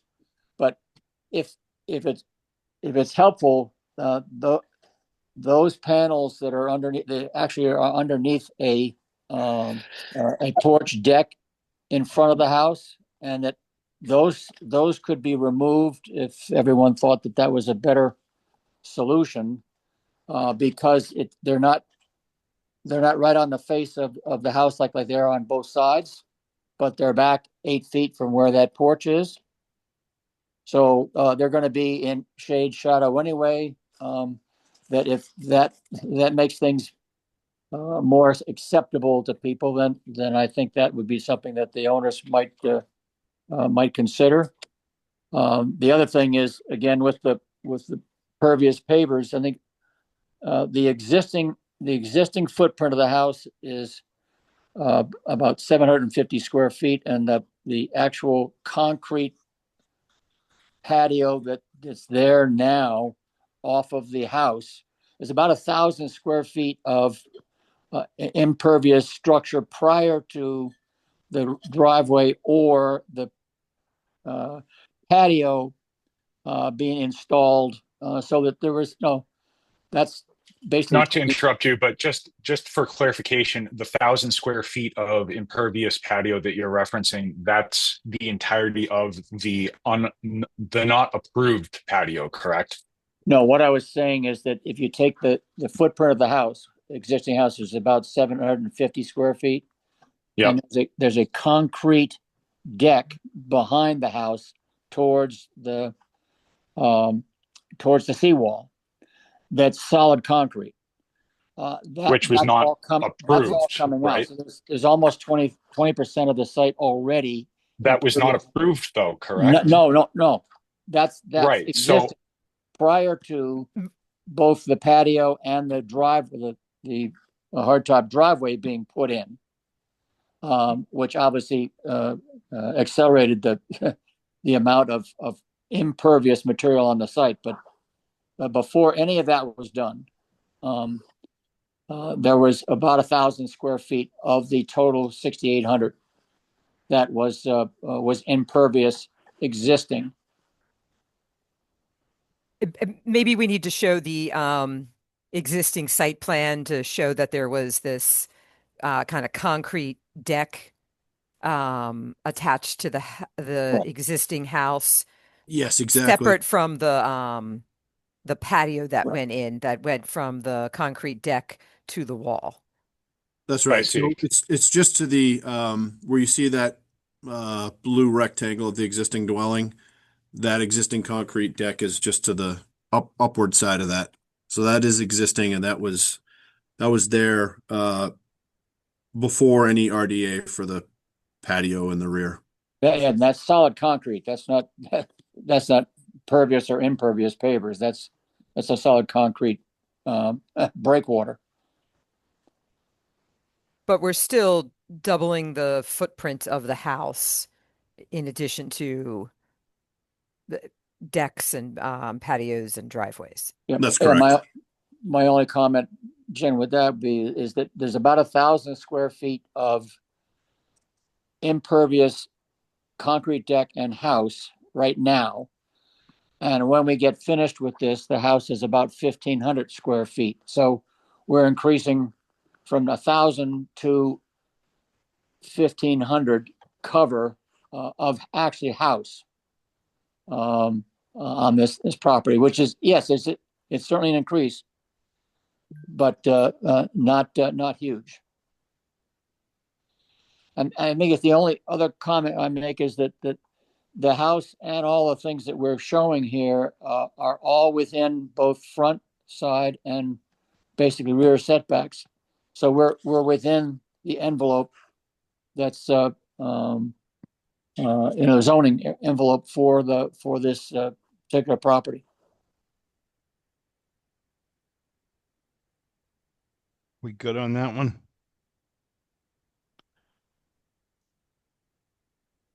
Yeah, sorry, I'm all set, Frank. Oh, okay. Where did I leave off here? Roger? These poor guys. I know there's a lot to consider here, and if you're not happy to chime in or ask some questions, whatever.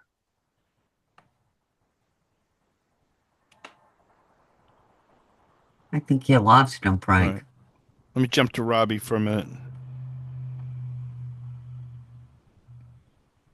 Nothing at this time. Okay. Roger?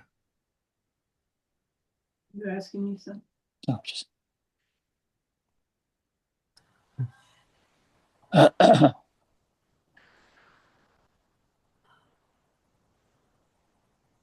Okay. Anybody else? There is a hand raised if you. Okay. All right. So George Simmons, I'm asking you to unmute. Hi, I'm George Simmons. I own the land across the street. And then for full disclosure, I own the house next door for 15 years. And I own this house, which was in my family for 70 years before we sold it to the Hornbrooks. My concern is that all of this material that we're talking about is going to end up in my yard across the street.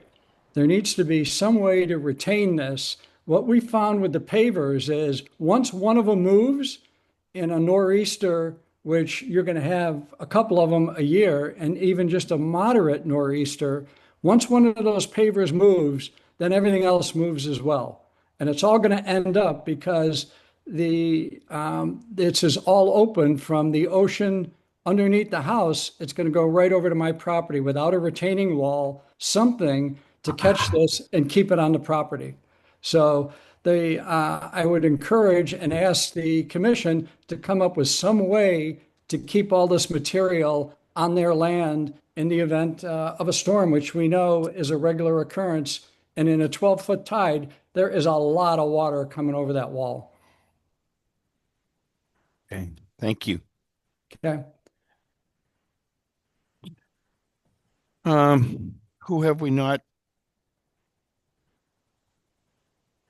checked in with? And any other comments?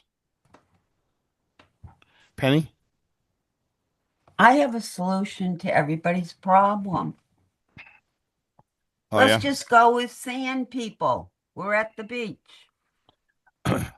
That's my comment. Okay. Well, there's an awful lot here to consider. And I think you have to think about several things. Right now there's an existing home that's on a concrete foundation in an area where we'd like not to see that continue. Right? There's also a couple of areas that we would like to see corrected. And then we have the proposed structure, which is a little bit different than we've seen, with a little bit different kind of piles and the deck. To Mr. Simmons' point, the issue of material washing through.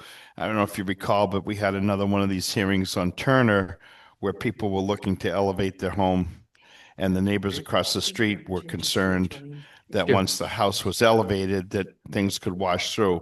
That's a hard one to control because we are looking for all these houses to be elevated. And so the dynamics of water flow is going to change. So then you flip to this issue with the folks that are building the project and trying to figure out how to keep their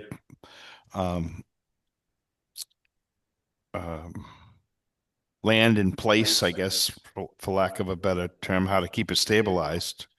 And they're proposing to do it with a harder surface. I think the applicant's got a positive idea with this trap rock.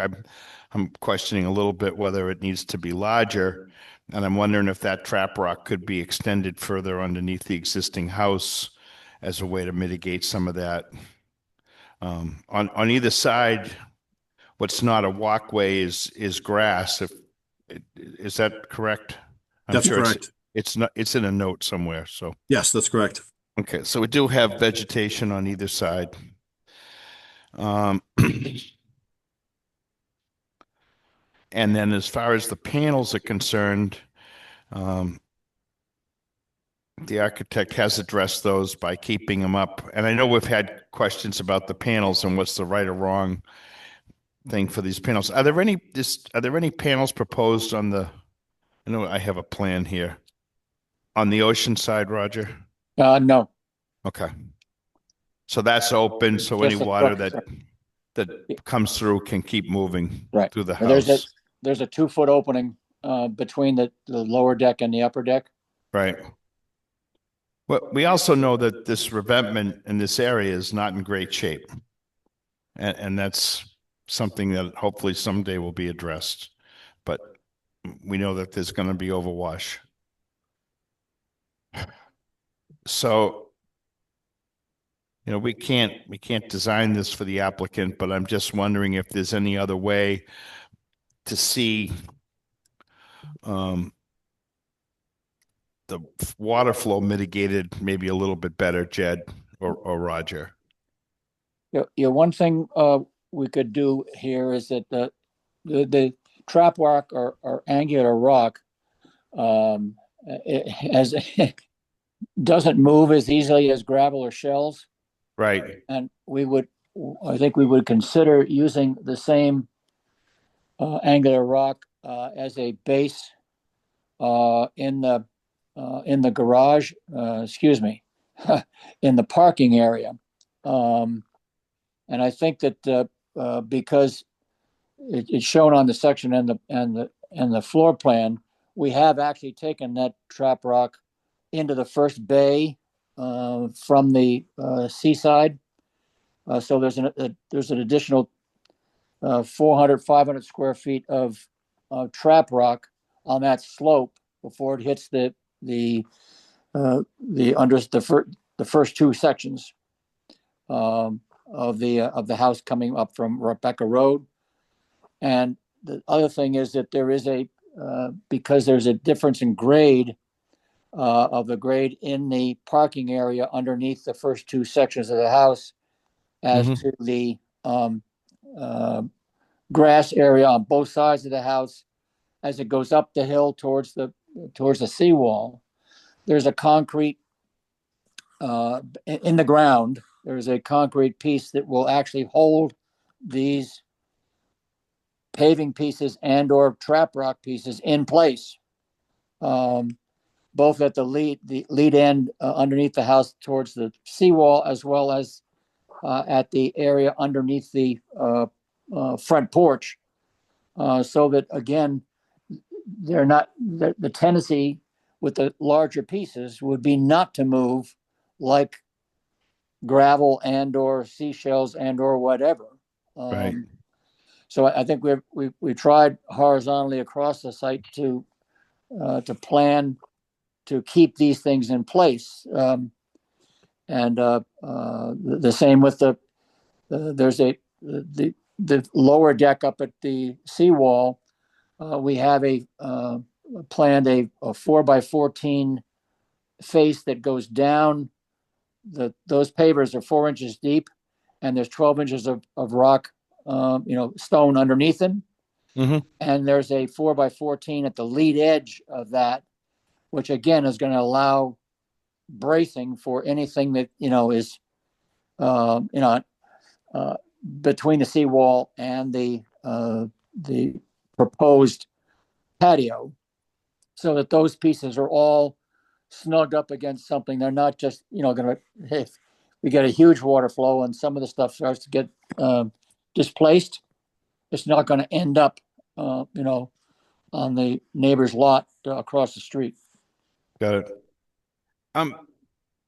Can I just one thing you brought to my attention? I'm looking at your cross section 812, and I'm seeing that concrete wall where the property steps down. And I'm not seeing that on the site plan. Jed or Roger? Yes, I'm just looking at what your question is, Frank. Yeah, we'd shown in our cross section, and that was just for that very purpose. I understand why, and I see the slope, and again, we have done something like that in cases where there's been an existing foundation before, because of the grade change. But Okay. I'm just not seeing that wall in which In that his site wall, plan. yeah, that wall is probably right about at the change between the V zone, somewhere along that pile line, right next to the stairs. That is correct. Okay. So what if, not to belabor all this, I mean, it's up to the commission members, but if we get that wall detailed a little bit on Jed's plan, and maybe a couple of details on how you'd redo this trap rock. Right. Can we get that and continue this and get those details? How do other members feel about that? Is there anything else that someone would like to see or add? May I ask a question for clarification? Sure. So if we go back to the site plan, those two first bays where it says pervious pavers are now going to be the angular stone. Mm-hmm. Okay. Well, that was a suggestion that was being made. The angular stone could be used rather than the pavers in the first two bays underneath the house, rather than the pervious paver. I think if you could come up with a detail for that, Roger or Jed. It's very much like a riprap, but at a almost a level surface where you actually get these triangular pieces of large stone that are butted up against each other and fit like a puzzle. Yep. Yeah, that's not a problem. We can do that. I think if we can just see a little bit of a detail on what goes on underneath them, if it's more pervious material, and then that wall. And I hate to belabor this, but I think I'm asking commission members, is there anything else that you would like to add or comment on before we continue this? But the idea would be to get the applicant to prepare as much as possible for the next hearing.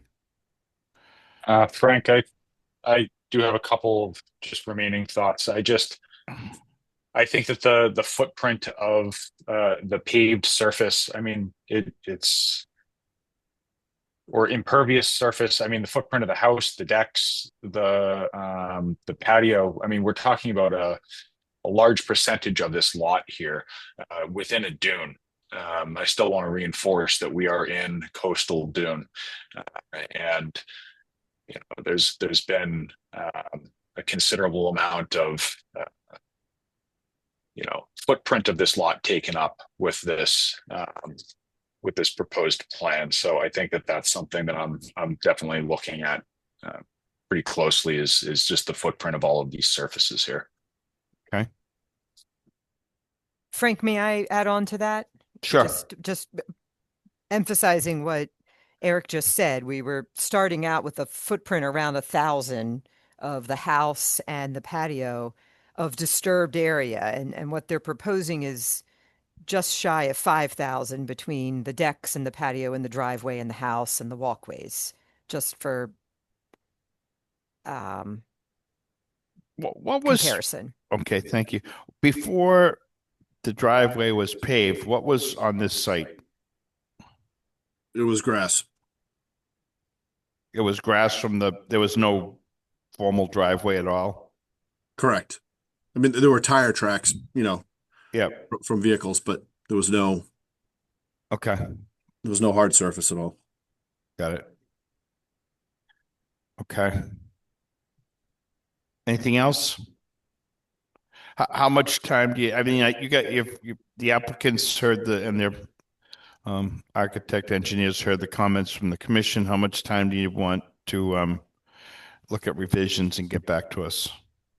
Sure. So At your next meeting. yeah, and Okay. then I just had one other question too with respect to stormwater. So we are doing the best we can to mitigate stormwater runoff. We're capturing all of the roof runoff and recharging it into the groundwater table in accordance with DEP BMPs. So with respect to stormwater, we're hoping it'd be more of a, administrative review in that we are doing everything we can to meet the requirements versus, a full-blown stormwater report. So we would prefer to continue to the next hearing, but I just did want to get a little bit of feedback on the stormwater. Okay.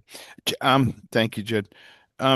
Jen Smith, was this comment from CZM for this project?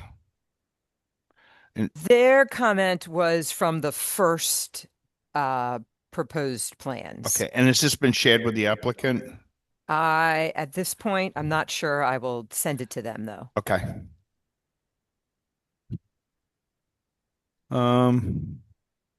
What else? I can't think of anything else this evening. We don't have anybody else in the audience, right? I don't see any other hands raised. I do have some, I will say our September meetings are tough just because there's some new filings coming in on those that are pretty large filings.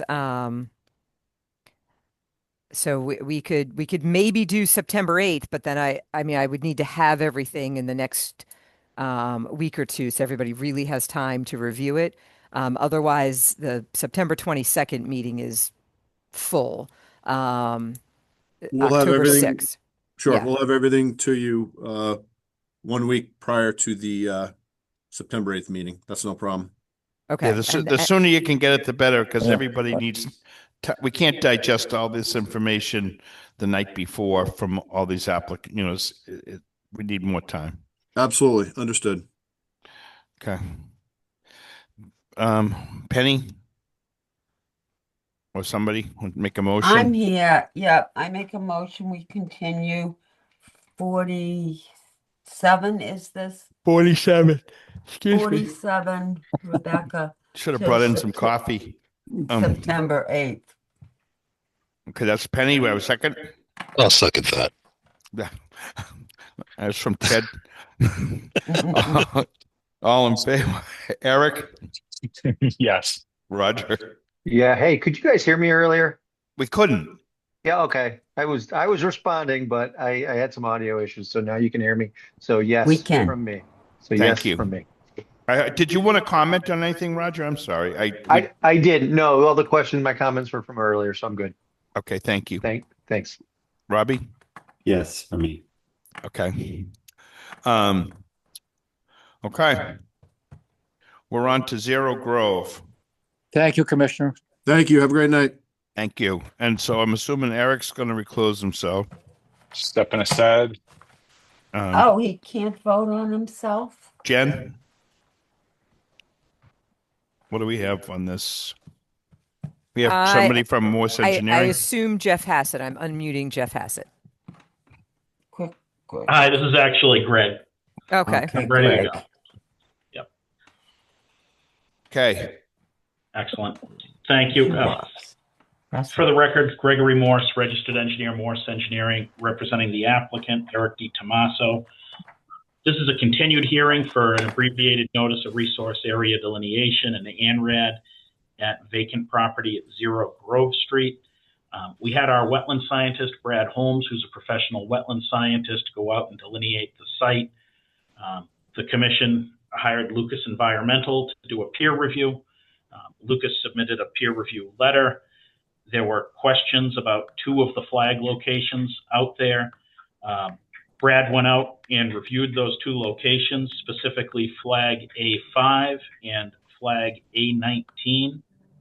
Flag A19 moved to a revised location, which is approximately 5 feet up gradient. Other than that, there were no changes to the BVW line.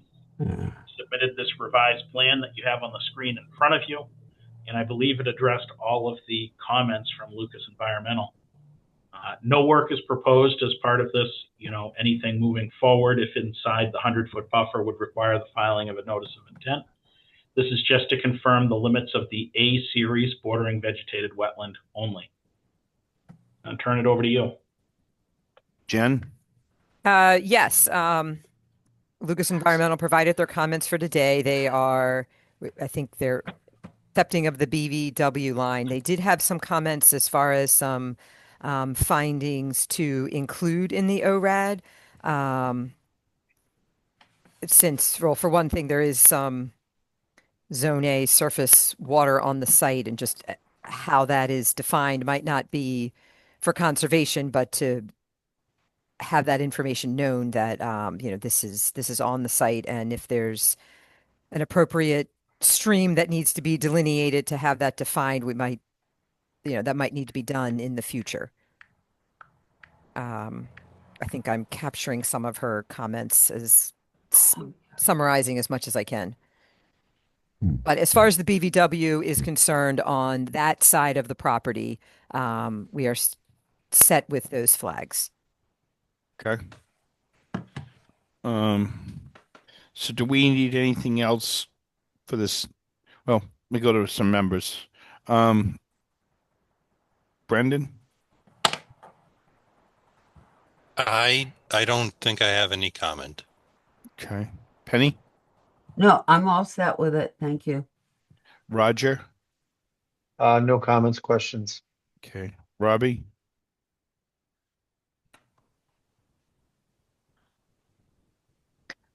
Poor Robbie, we're losing him again. No, Hold on. That was time, me last time. Yeah, well, last time we lost Roger. Oh. I'm here.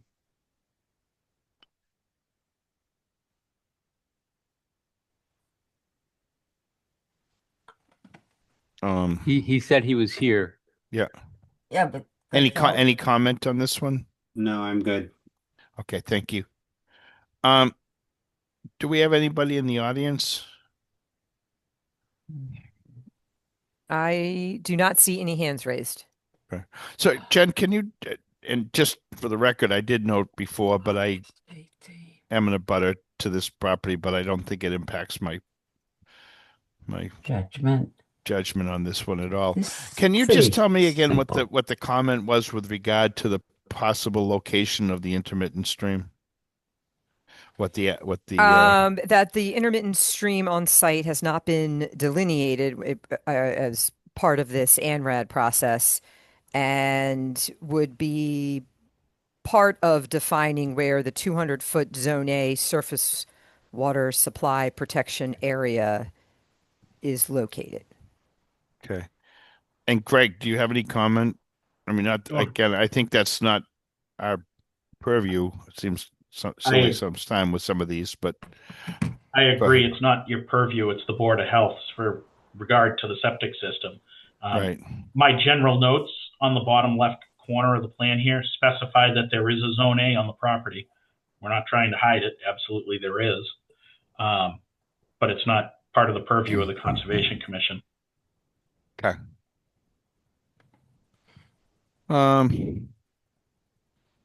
Okay. Anybody in the audience? Note 10. Thank you, Greg.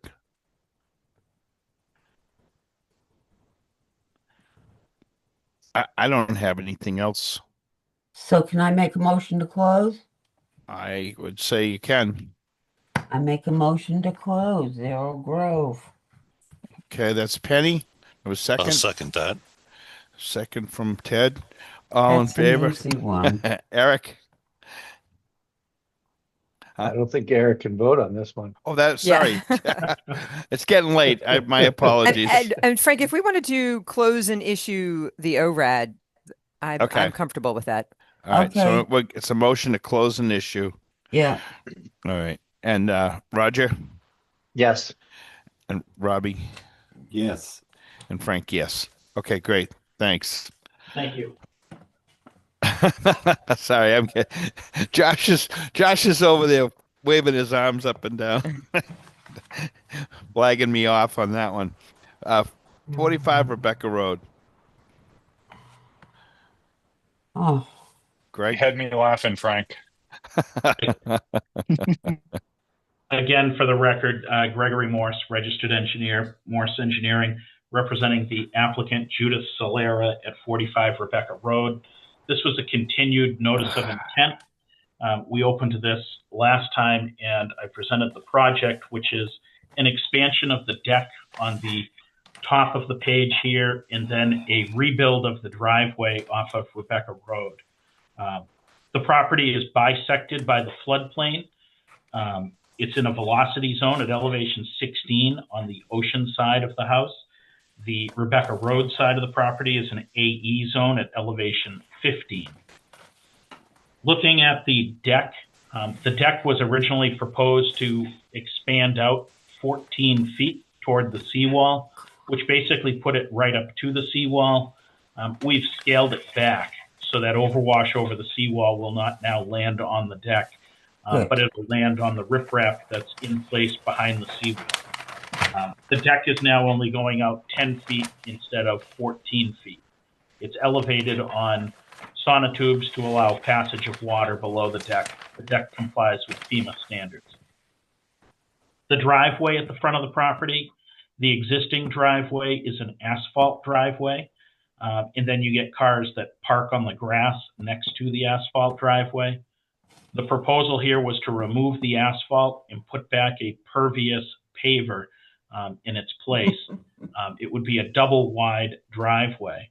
The commission asked for some revisions to the pavers that we specified, one of them being the spacing between them. We increased the spacing to 1/4 inch, where it was only an 1/8 inch previously. We also, along the edge of the pavers, to hold them in place, had specified a cobble border, which had a 2-inch reveal on it. We've dropped that to a 1-inch reveal to prevent water from flowing adversely across the property. I believe we addressed those two issues by scaling back the deck and then revising the pavers that were specified. I'm going to turn it over to you for any further questions or comments. Okay. Jen? There were no comments from DEP. I don't have more to add to that other than just a reminder of the resource areas that we're in. Thank you. Okay. Eric? I have nothing new to add at this time. Thanks, Frank. Okay. Brendan? I have nothing new to add either. Penny?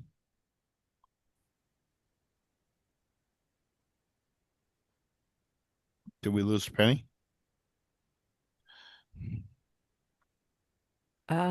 We appear to have lost Penny. no, you didn't lose me. I'm here. I wish we could come up with something better than these pavers, because I don't think they really let water in. But that's my only comment. I mean, I don't know what to do.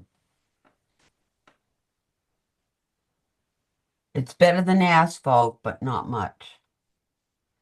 Well, I mean, they've been engineered and designed with the spaces to take up water. That's what we're trying to get. No, I understand that, but I think in this day and age, they should have something even better, Oh, that the water, but no, I'm all set, Frank. I'm okay. frustrated old biddy. Jeez, I didn't. Who have I asked so far? I get Eric. Eric, did I ask you? Yeah, you did. Okay. I'm all set for Okay. now. Robbie? Question on this detail, the Gator Nitro sand, Yes, what exactly that is that? it's a sand that you use to fill those cracks, but it's not a polymeric sand. So a polymetric sand is meant to bind together and it becomes more like concrete, Hmm. so that um, you know, vegetation doesn't go through or whatever. It makes it all solid. So Hmm. you don't use a polymetric sand when you're doing pervious pavers. Right. You want a sand that obviously can perk through. Yeah. Understood. Is there any maintenance required? Not really, no. Okay. That's all. Thank you. Roger? No questions, no comments. Thanks. Okay, thank you. Do we have anybody in the audience on this one? I do not see any hands raised. Okay. I don't think I have anything more on this one. I think that the thing that you could maybe look at, Greg, when these pavers, is that the recommended spacing, the 1/4 inch? So it was up to 1/4 inch. It was the original detail had it at 1/8 inch Okay. as it came from the manufacturer, but it can go up to 1/4. And that's what yours proposed. And that's what we've specified. Yep. Okay. That's it for me. Take a motion. To close an issue or what? Close an issue. I Okay. make a motion to close an issue on 45. Rebecca. Okay, that's Penny. All in favor. Brendan? Yes. Eric? Yes. Roger? Yes. And Robbie?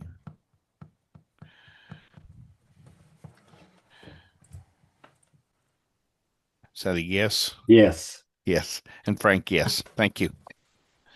Okay. Thank you. Road. We're on to 11 Clap Road. And I have to recluse myself. This property abuts my family's property, and they've been my neighbor for a long time. So, and I've been assisting the owner. So, did we say Brendan was going to do this? Brendan's gonna. Do you have the thing to read, Brendan? I do. Okay, you're it. All right, Frank, I'm going to mute you. On August 18th, 2025 at 6 p.m., the Scituate Conservation Commission will hold a wetlands hearing under Chapter 131, Section 40 of the Massachusetts General Laws and Section 030700 of the Town of Scituate Code of Bylaws for a notice of intent filed by Harry McCarthy for the extension of a driveway, tree removal, and septic repair within a buffer to wetland resources located at 11 Clap Road, Scituate. Abutters and other interested parties are invited to attend. Information to accessing the meeting will be available on the agenda posted on the town's website. Whoa. And we have Harry McCarty, the applicant, and Greg Morse also for this one. Yep. We also have Brad Holmes on the line with us. All right, Brad Holmes, I'm unmuting you. Yep. Excellent. So again, for the record, Gregory Morse, registered engineer, Morse Engineering, representing the property owner, Harry McCarthy. This is at 11 Clap Road. Looking at the plan here, you see the existing home. It has failed a Title V septic inspection. So the proposal here essentially is a septic system upgrade project, as well as some landscape maintenance and driveway improvements. The septic system here, what we're proposing is a new septic tank in a pump chamber in a Presby EnviroSeptic leaching field. The septic tank and the pump chamber are between the 50 and 100-foot buffer zone in an area that's existing lawn. The leaching field, the Presby leaching field, is outside of the 100-foot buffer, partially located in lawn and partially located in an area that's kind of brushy and would get cleaned up with this project. I should have pointed out right at the beginning, on the left-hand side of the page here in blue are the bordering vegetated wetlands, which Brad Holmes delineated, and in red is the 50-foot buffer zone, and in green, the 100-foot buffer zone. So again, you see those two tanks behind the house there between the 50 and 100 and the leaching field outside the 100. The second portion of this project is a driveway improvement. When you come into this driveway, there's a garage on the right-hand side, and we're looking at adding a small crushed stone extension to that garage immediately next to it. So you can see where we have the proposed crushed stone area adjacent to the garage. And thirdly, is the landscape improvement aspect of this. There are a number of trees on this property that are dead, deceased, not in good condition, or are invasive species, Norway maples. I've identified 11 trees on the property that are highlighted in red here, which would be removed as part of the project. As mitigation for those removals, Brad Holmes put together a mitigation plan which specifies a number of plantings, shrubs as well as trees, which would be immediately adjacent to the bordering vegetated wetland and provide a better habitat and food source than these trees currently serve. The Board of Health had no comments or issues with this plan. DEP had no comments with this plan. I'm going to turn it over to you for questions. Okay. So I guess first up, Jen. Yes, DEP had no comments. Board of Health is good with the septic plan. We did receive the landscape plan. I do think there might be some comments about some of the trees coming down. I'll let the commission members speak to that. Otherwise, I don't have any comments. Okay. So who should we start off with? You should start off with Eric. I thought it was a rhetorical question. Okay, Eric. So I was out on site to take a look at this project today. As Greg mentioned, the trees that are being proposed for removal are largely all invasive Norway maples of poor condition. The only one that is native is a poor condition Prunus serratina that is paper self directly below where the existing driveway is, the 24-inch noted tree. So that one is already in poor condition. You're looking at the 36-inch tree in front of the house. Perhaps that might be able to be saved with some pruning and just an analysis of the health. There is some concerns with some deterioration in the lower trunk, so it might not be able to be saved, but there is consideration around that one, it seems like. The proposed crushed stone parking area when I was out there is already elevated to be at a similar grade to the existing driveway, and it looks like it might have already been used for parking in the past based off of just the conditions and where that line is for the railroad tie retaining wall. It looks like that on site, that's where it drops off considerably. Also behind the garage where the wetland line is, there's a significant grade change there. So there's a topographic sort of delineation between where the wetlands are and the developed side of the property. So I think all of that in consideration with the proposed vegetated buffer strip and the high bush blueberry, which is a native anyways, this is a pretty good presentation for this proposed project. That's really all I have. Okay, thank you. Penny? Yeah, Eric, the first one that I looked at that I hate to see go is the big, I know it's Norway maple, but by the end of the driveway. If there's any chance of saving that. No, it's not. Eric, you had mentioned that it might be Well, the one that's right in front of the house along the driveway Yeah. appears to be an American basswood, Oh, and basswood. there was It's a linden. considerations. What's that? It's a linden tree. Yeah. Yep. Same thing.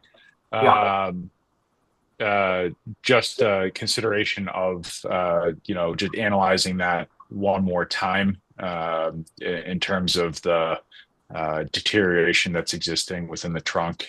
If it is unsafe, then that's one thing. But if there could be considerations on saving it, then that's another. Well, it just seems sad. Okay, so I'd love to see it saved if it could be saved. But other than that, no, I don't have. I like the plantings along the buffer zone. That's great to make up for these. But these are big trees you're taking down. But it is what it is. Moving on, Brendan. Okay. All right. So moving on, we'll go to Roger. No questions with the septic nor or the anything related to the removal of the trees. Thank you. Okay. And next up, Robbie. No questions for me on this. Okay.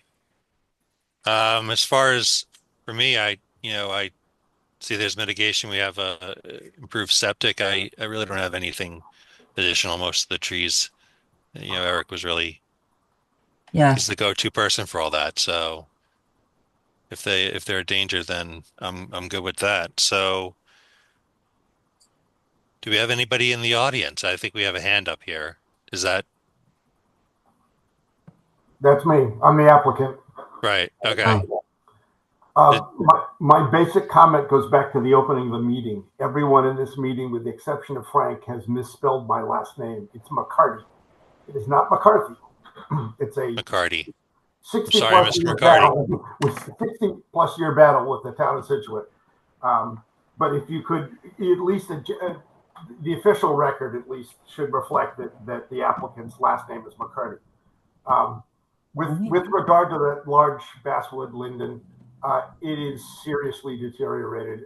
This is my late father's house, and I have spent the last 20 years trying to maintain that property to the extent I can when I'm available to visit. I do not live at 11 Clap Road.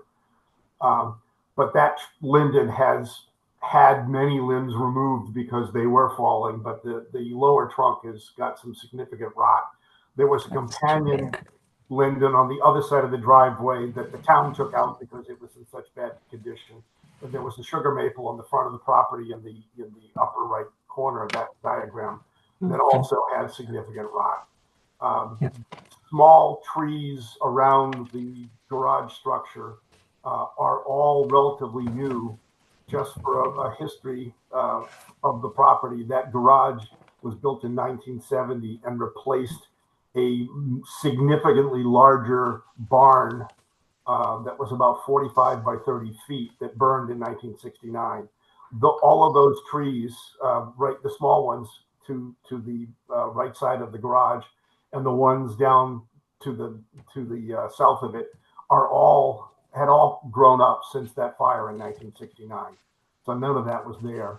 But this does preserve a large oak that's in front of the garage that was actually grew there subsequent to the fire. So we're still trying to preserve as many of these trees as possible.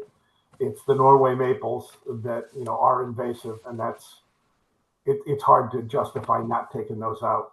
And Eric, as for that raised area that's gravel, that was actually under the original barn. There is below some of that massive granite blocks, and just to the south of that graveled area is our old compost pile. So it's been that raised grade there for quite some time. That's it for me. Okay. Yep. All right. Anyone else?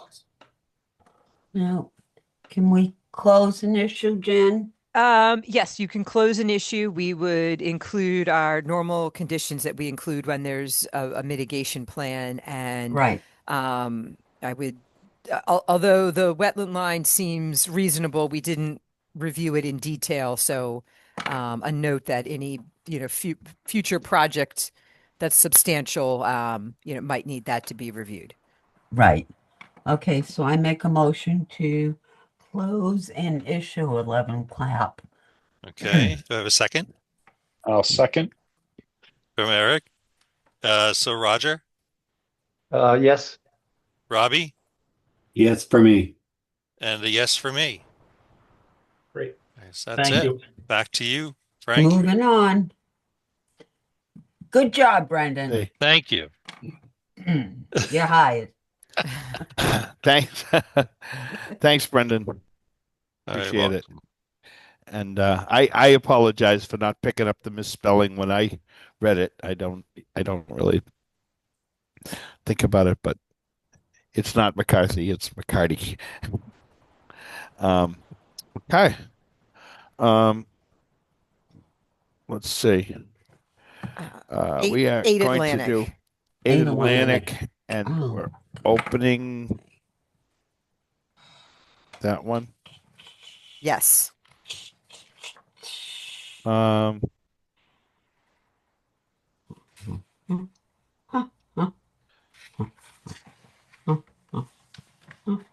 on August 18th, 2025, 6 p.m., the Scituate Conservation Commission will hold a wetlands hearing under Chapter 131, Section 40, the Massachusetts General Laws, and Section 30700, Town of Scituate Code of Bylaws, for a notice of intent filed by Bill Halsey for the addition of a deck to a single-family home with coastal resources located at 8 Atlantic Drive, Scituate. Abutters and other interested parties are invited to attend. Information to access the meeting is available on the agenda posted on the website. Okay. We have Thomas Tremblay from Merrill Engineering. Okay. How's it going, everyone? Good evening. It's going. Tonight, I'm representing the applicant, Bill Hazley, and the project that they would like to propose at 8 Atlantic Drive. As you can see on the plan, the project proposes to create a proposed new deck on the westernly and northerly portion of the house. Previously, there was an existing deck to the westernly side. However, the applicants have chosen that they want to take that down and reduce the length of the deck coming off of the front from 12 feet to 10 feet, and add a side deck off of the northern side of the house. This project is located within Coastal Dune and within the Barrier Beach, hence the reason this whole property is in that resource area. The deck is currently held up, or will be held up, with piers, specifically pier DP75s, which will cause a disturbance of 11 square feet of impervious. The deck will have no lattice attached to it to allow sand to be able to move easily in and out of the surface, and the deck will also be pervious. At this time, are there any questions about the plan? Jen? The surface underneath the deck, is that changing? No, the surface underneath the deck is still going to remain sand. I don't have any questions with this one. And there were no DEP comments either. I did take a look at the site, and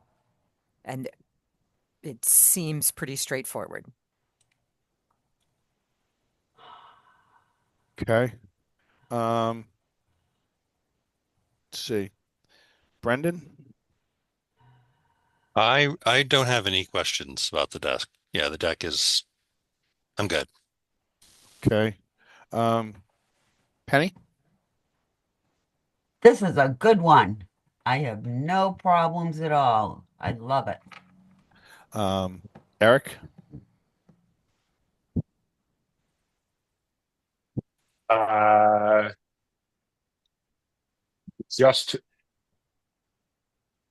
Just a question. This is a replacement of an existing deck, yeah? Yes, there's a Okay. existing deck off the westernly side. There was no deck to begin Right. with on the northerly side. Right. Yeah, no questions. Okay. Robbie? No questions for me. Roger? Where you're on the north side, where the new deck or proposed deck is going to be, is there anything there now? Is it just As of right now, that area just consists of sand, up to the retaining wall. okay? Thank you. Okay. Anybody in the audience on this one? I see no hands raised. Okay. And you probably said it, but I was preoccupied here with something. Supporting this deck? Yes. So supporting the deck are diamond piers. They're a square pier that has some stakes that drive through them to keep the foundation essentially for the deck. Those will be used. There are 10 of them proposed on the plan. The little circles, as you can see along the deck. And they are approximately 11 square feet of disturbance. Okay. And those are acceptable in that area for scour. They meet requirements for scour. The piers will be able to support the deck. I do not know off the top of my head if they help with scour, but that's something I can get back to you. I think that's important to think about there. I know what the diamond pieces are, and they don't disturb a lot. I think maybe they have different depth tubing or piping. If I'm thinking about the same one, they're driven at angles. They're driven at angles, and there's different sizes. I think 75 was the biggest of the sizings. I think there's also a 45, if I'm not mistaken, but this project only intends to use the 75. All right. Is this existing house is on a poured foundation? No, this existing house is on piers. Okay, so it is already on piers, so it's not like extra water is going to get directed towards these. I would just be curious about that. I know that they have the opportunity to have different length tubing that's driven into there because it's small. It's probably only 2 inches in diameter, and I forget, is there 4 tubes per? Yeah, so there's 4 tubes per each of the diamond piers. Yeah, so they spread out pretty decently, but I would just look at those in terms of depth. Maybe the building department will have a little comment or something on that, but I think that's it for me. Okay. So can I make a motion to close an Do we issue? and we had nobody Oh. else, right? Nobody, no other comments. Yep, you can, Penny. I make a motion to close an issue on Zero Atlantic. That's from Penny. We have a second. I'll second that. From Brendan. All in favor, Eric? Yes. And Roger? Yes. And Robbie? Yes. And Frank, yes. Good. Thank you. Awesome. Thank you for your time. Thank you. 21 at Central Ave, 7 Marshfield. The applicant's requesting to continue to September 22nd. Oh yeah, this has been open. Okay.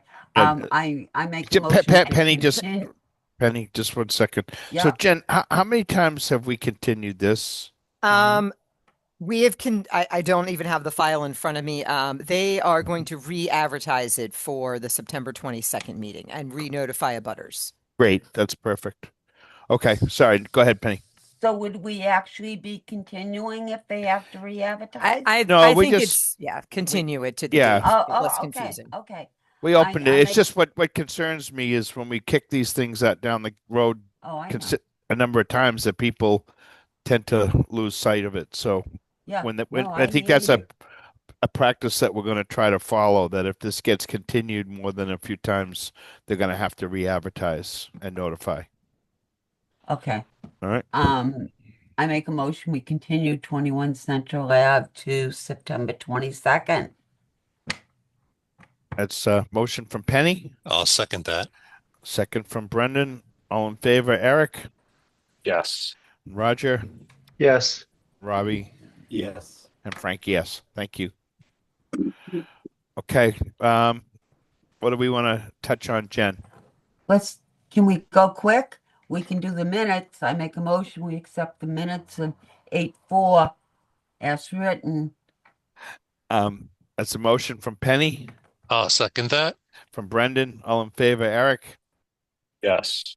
and Roger Yes. and Robbie Yes. and Frank, yes.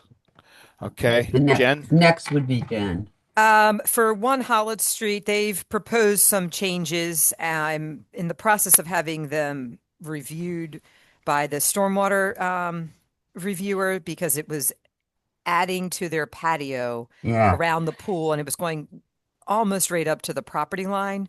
I'm not totally sure it's just a modification, but I would first like to get comments back. But I wanted to let you know that change had been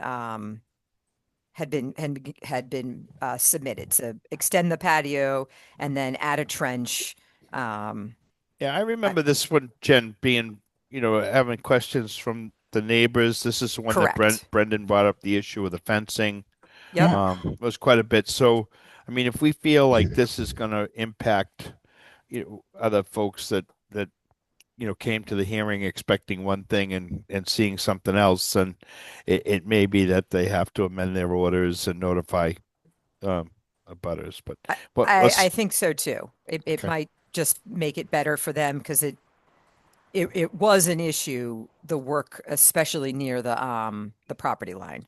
Right. It's a very sensitive area. You know that, Frank. Yep. 1 Holland Street. It is to you. You grew up there. Well, but it's right on the marsh. And I know. played there. I agree. Yeah, I understand they're not doing the patio towards the marsh, but then the flip side is, I don't want the water draining, Yeah, Yep. yeah, no, and it does. Okay. bleed So down. I'll let them know. It sounds like we'd like to hear it as an amendment, but we'll queue up if there's any comments from the stormwater aspect, I'll get all of that coordinated.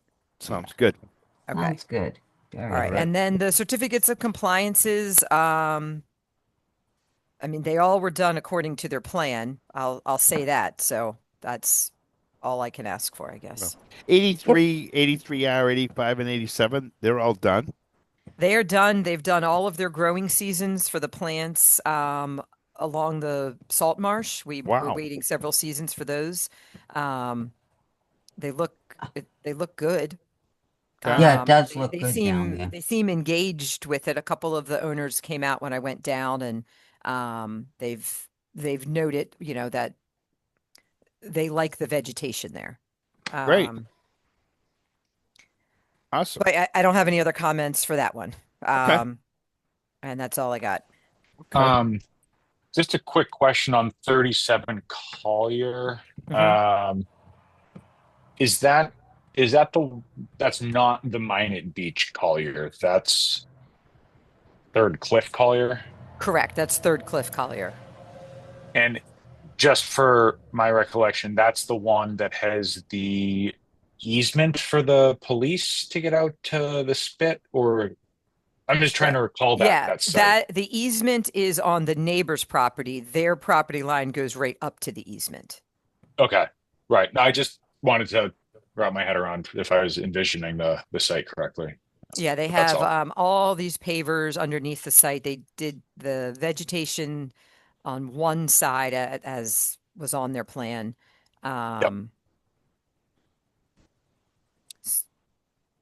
Okay. Those all seem good to me. Anybody else?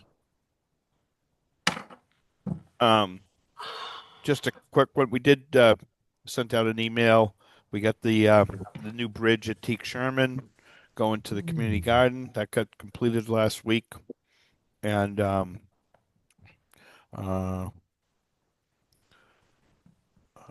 what else? I was just we're talking briefly. We have a couple of new members, a few things, and maybe we could try to set up a workshop with members. Maybe Jen and Josh can look at a calendar. We'll think about some timing. We get together informally, maybe sometime later in September or early October. I know there's always kinds of things going on, but before we get into more of the holidays and New Year's and stuff, if we might think about a workshop that the commission members can just get together informally and talk about our goals and objectives, as well as sort of just have a good discussion about some of these projects and questions. And, we used to, when we met together in a meeting room, to have a little bit of chance to chat before and after a meeting. That doesn't happen anymore being virtual. So if we could think about that, I think it would be beneficial. And there's a workshop that I forwarded out, which seems like we might have some interest in these cranberry bogs, and we definitely are going to work on our forestry program. So there was a thing in October. I'm going to try to go, and I'll reach out to anybody that might want to join me. That's it for me. It's 8:45. Frank, can I just ask you a quick question? Did you get my text on the funding you were looking for? Yes, thank you. And Yep. did you Yep. get So, it? That's so all I just want to just know. so the members know, that Teague Sherman Bridge, the bulk of the funding for that was through the community preservation, and it was for the community garden. But when I looked at it with the fellow that was building it and whatnot, it seemed like it really needed to be higher. The old bridge was very low. It was on telephone poles, and the water was being forced under the poles, and it kind of scoured out underneath the bridge. So they decided the bridge got higher. As it got higher, it required some railings. So the money for the railings will need to come from one of our conservation accounts, and it's like $800, I think, Jen. Something in that ballpark. Yeah. So just so that you're aware, we have a couple of conservation funds to help with smaller projects and whatnot. We're also requesting additional funds at town meeting for larger projects. We're hoping that the select board and the town will see the wisdom in giving us some additional money so we can keep improving, like the Driftway Park and things like that. And then lastly, we have two larger parcels of land that hopefully will get voted at town meeting. And I'd like to get the support of the commission. We've been working with these two folks. It's called the Dish Pan. It's off Clap Road. So two about 8-acre parcels. They'll connect to our Higgins McAllister property and front on Clap Road, and the owners have agreed to sell those to the town through the community preservation, and we'll be trying to get out the word to get support for those properties in the near future. We'll try to get some more information out to the commission members as well, but really appreciate everybody's support in moving Get that to town meeting and vote for it, peoples. All right. Anybody else? No, I think that sounds good, Frank, and getting those properties under our wing could be good. It would be fun. It would be nice to see. Okay. I'll take a motion. Take a motion to go home, to adjourn, whatever. That's I'll from second Penny. that. That's from Brendan. All in favor? Eric? Yes. Roger? Yes. Robbie? Yes. Good evening, everyone. Good evening. And Frank, yes. Thanks so much. Have a good All right. evening. Thanks, All right. Frank. Good night, everyone. Enjoy this weather, Okay. everybody. Yeah. Won't last. Beautiful.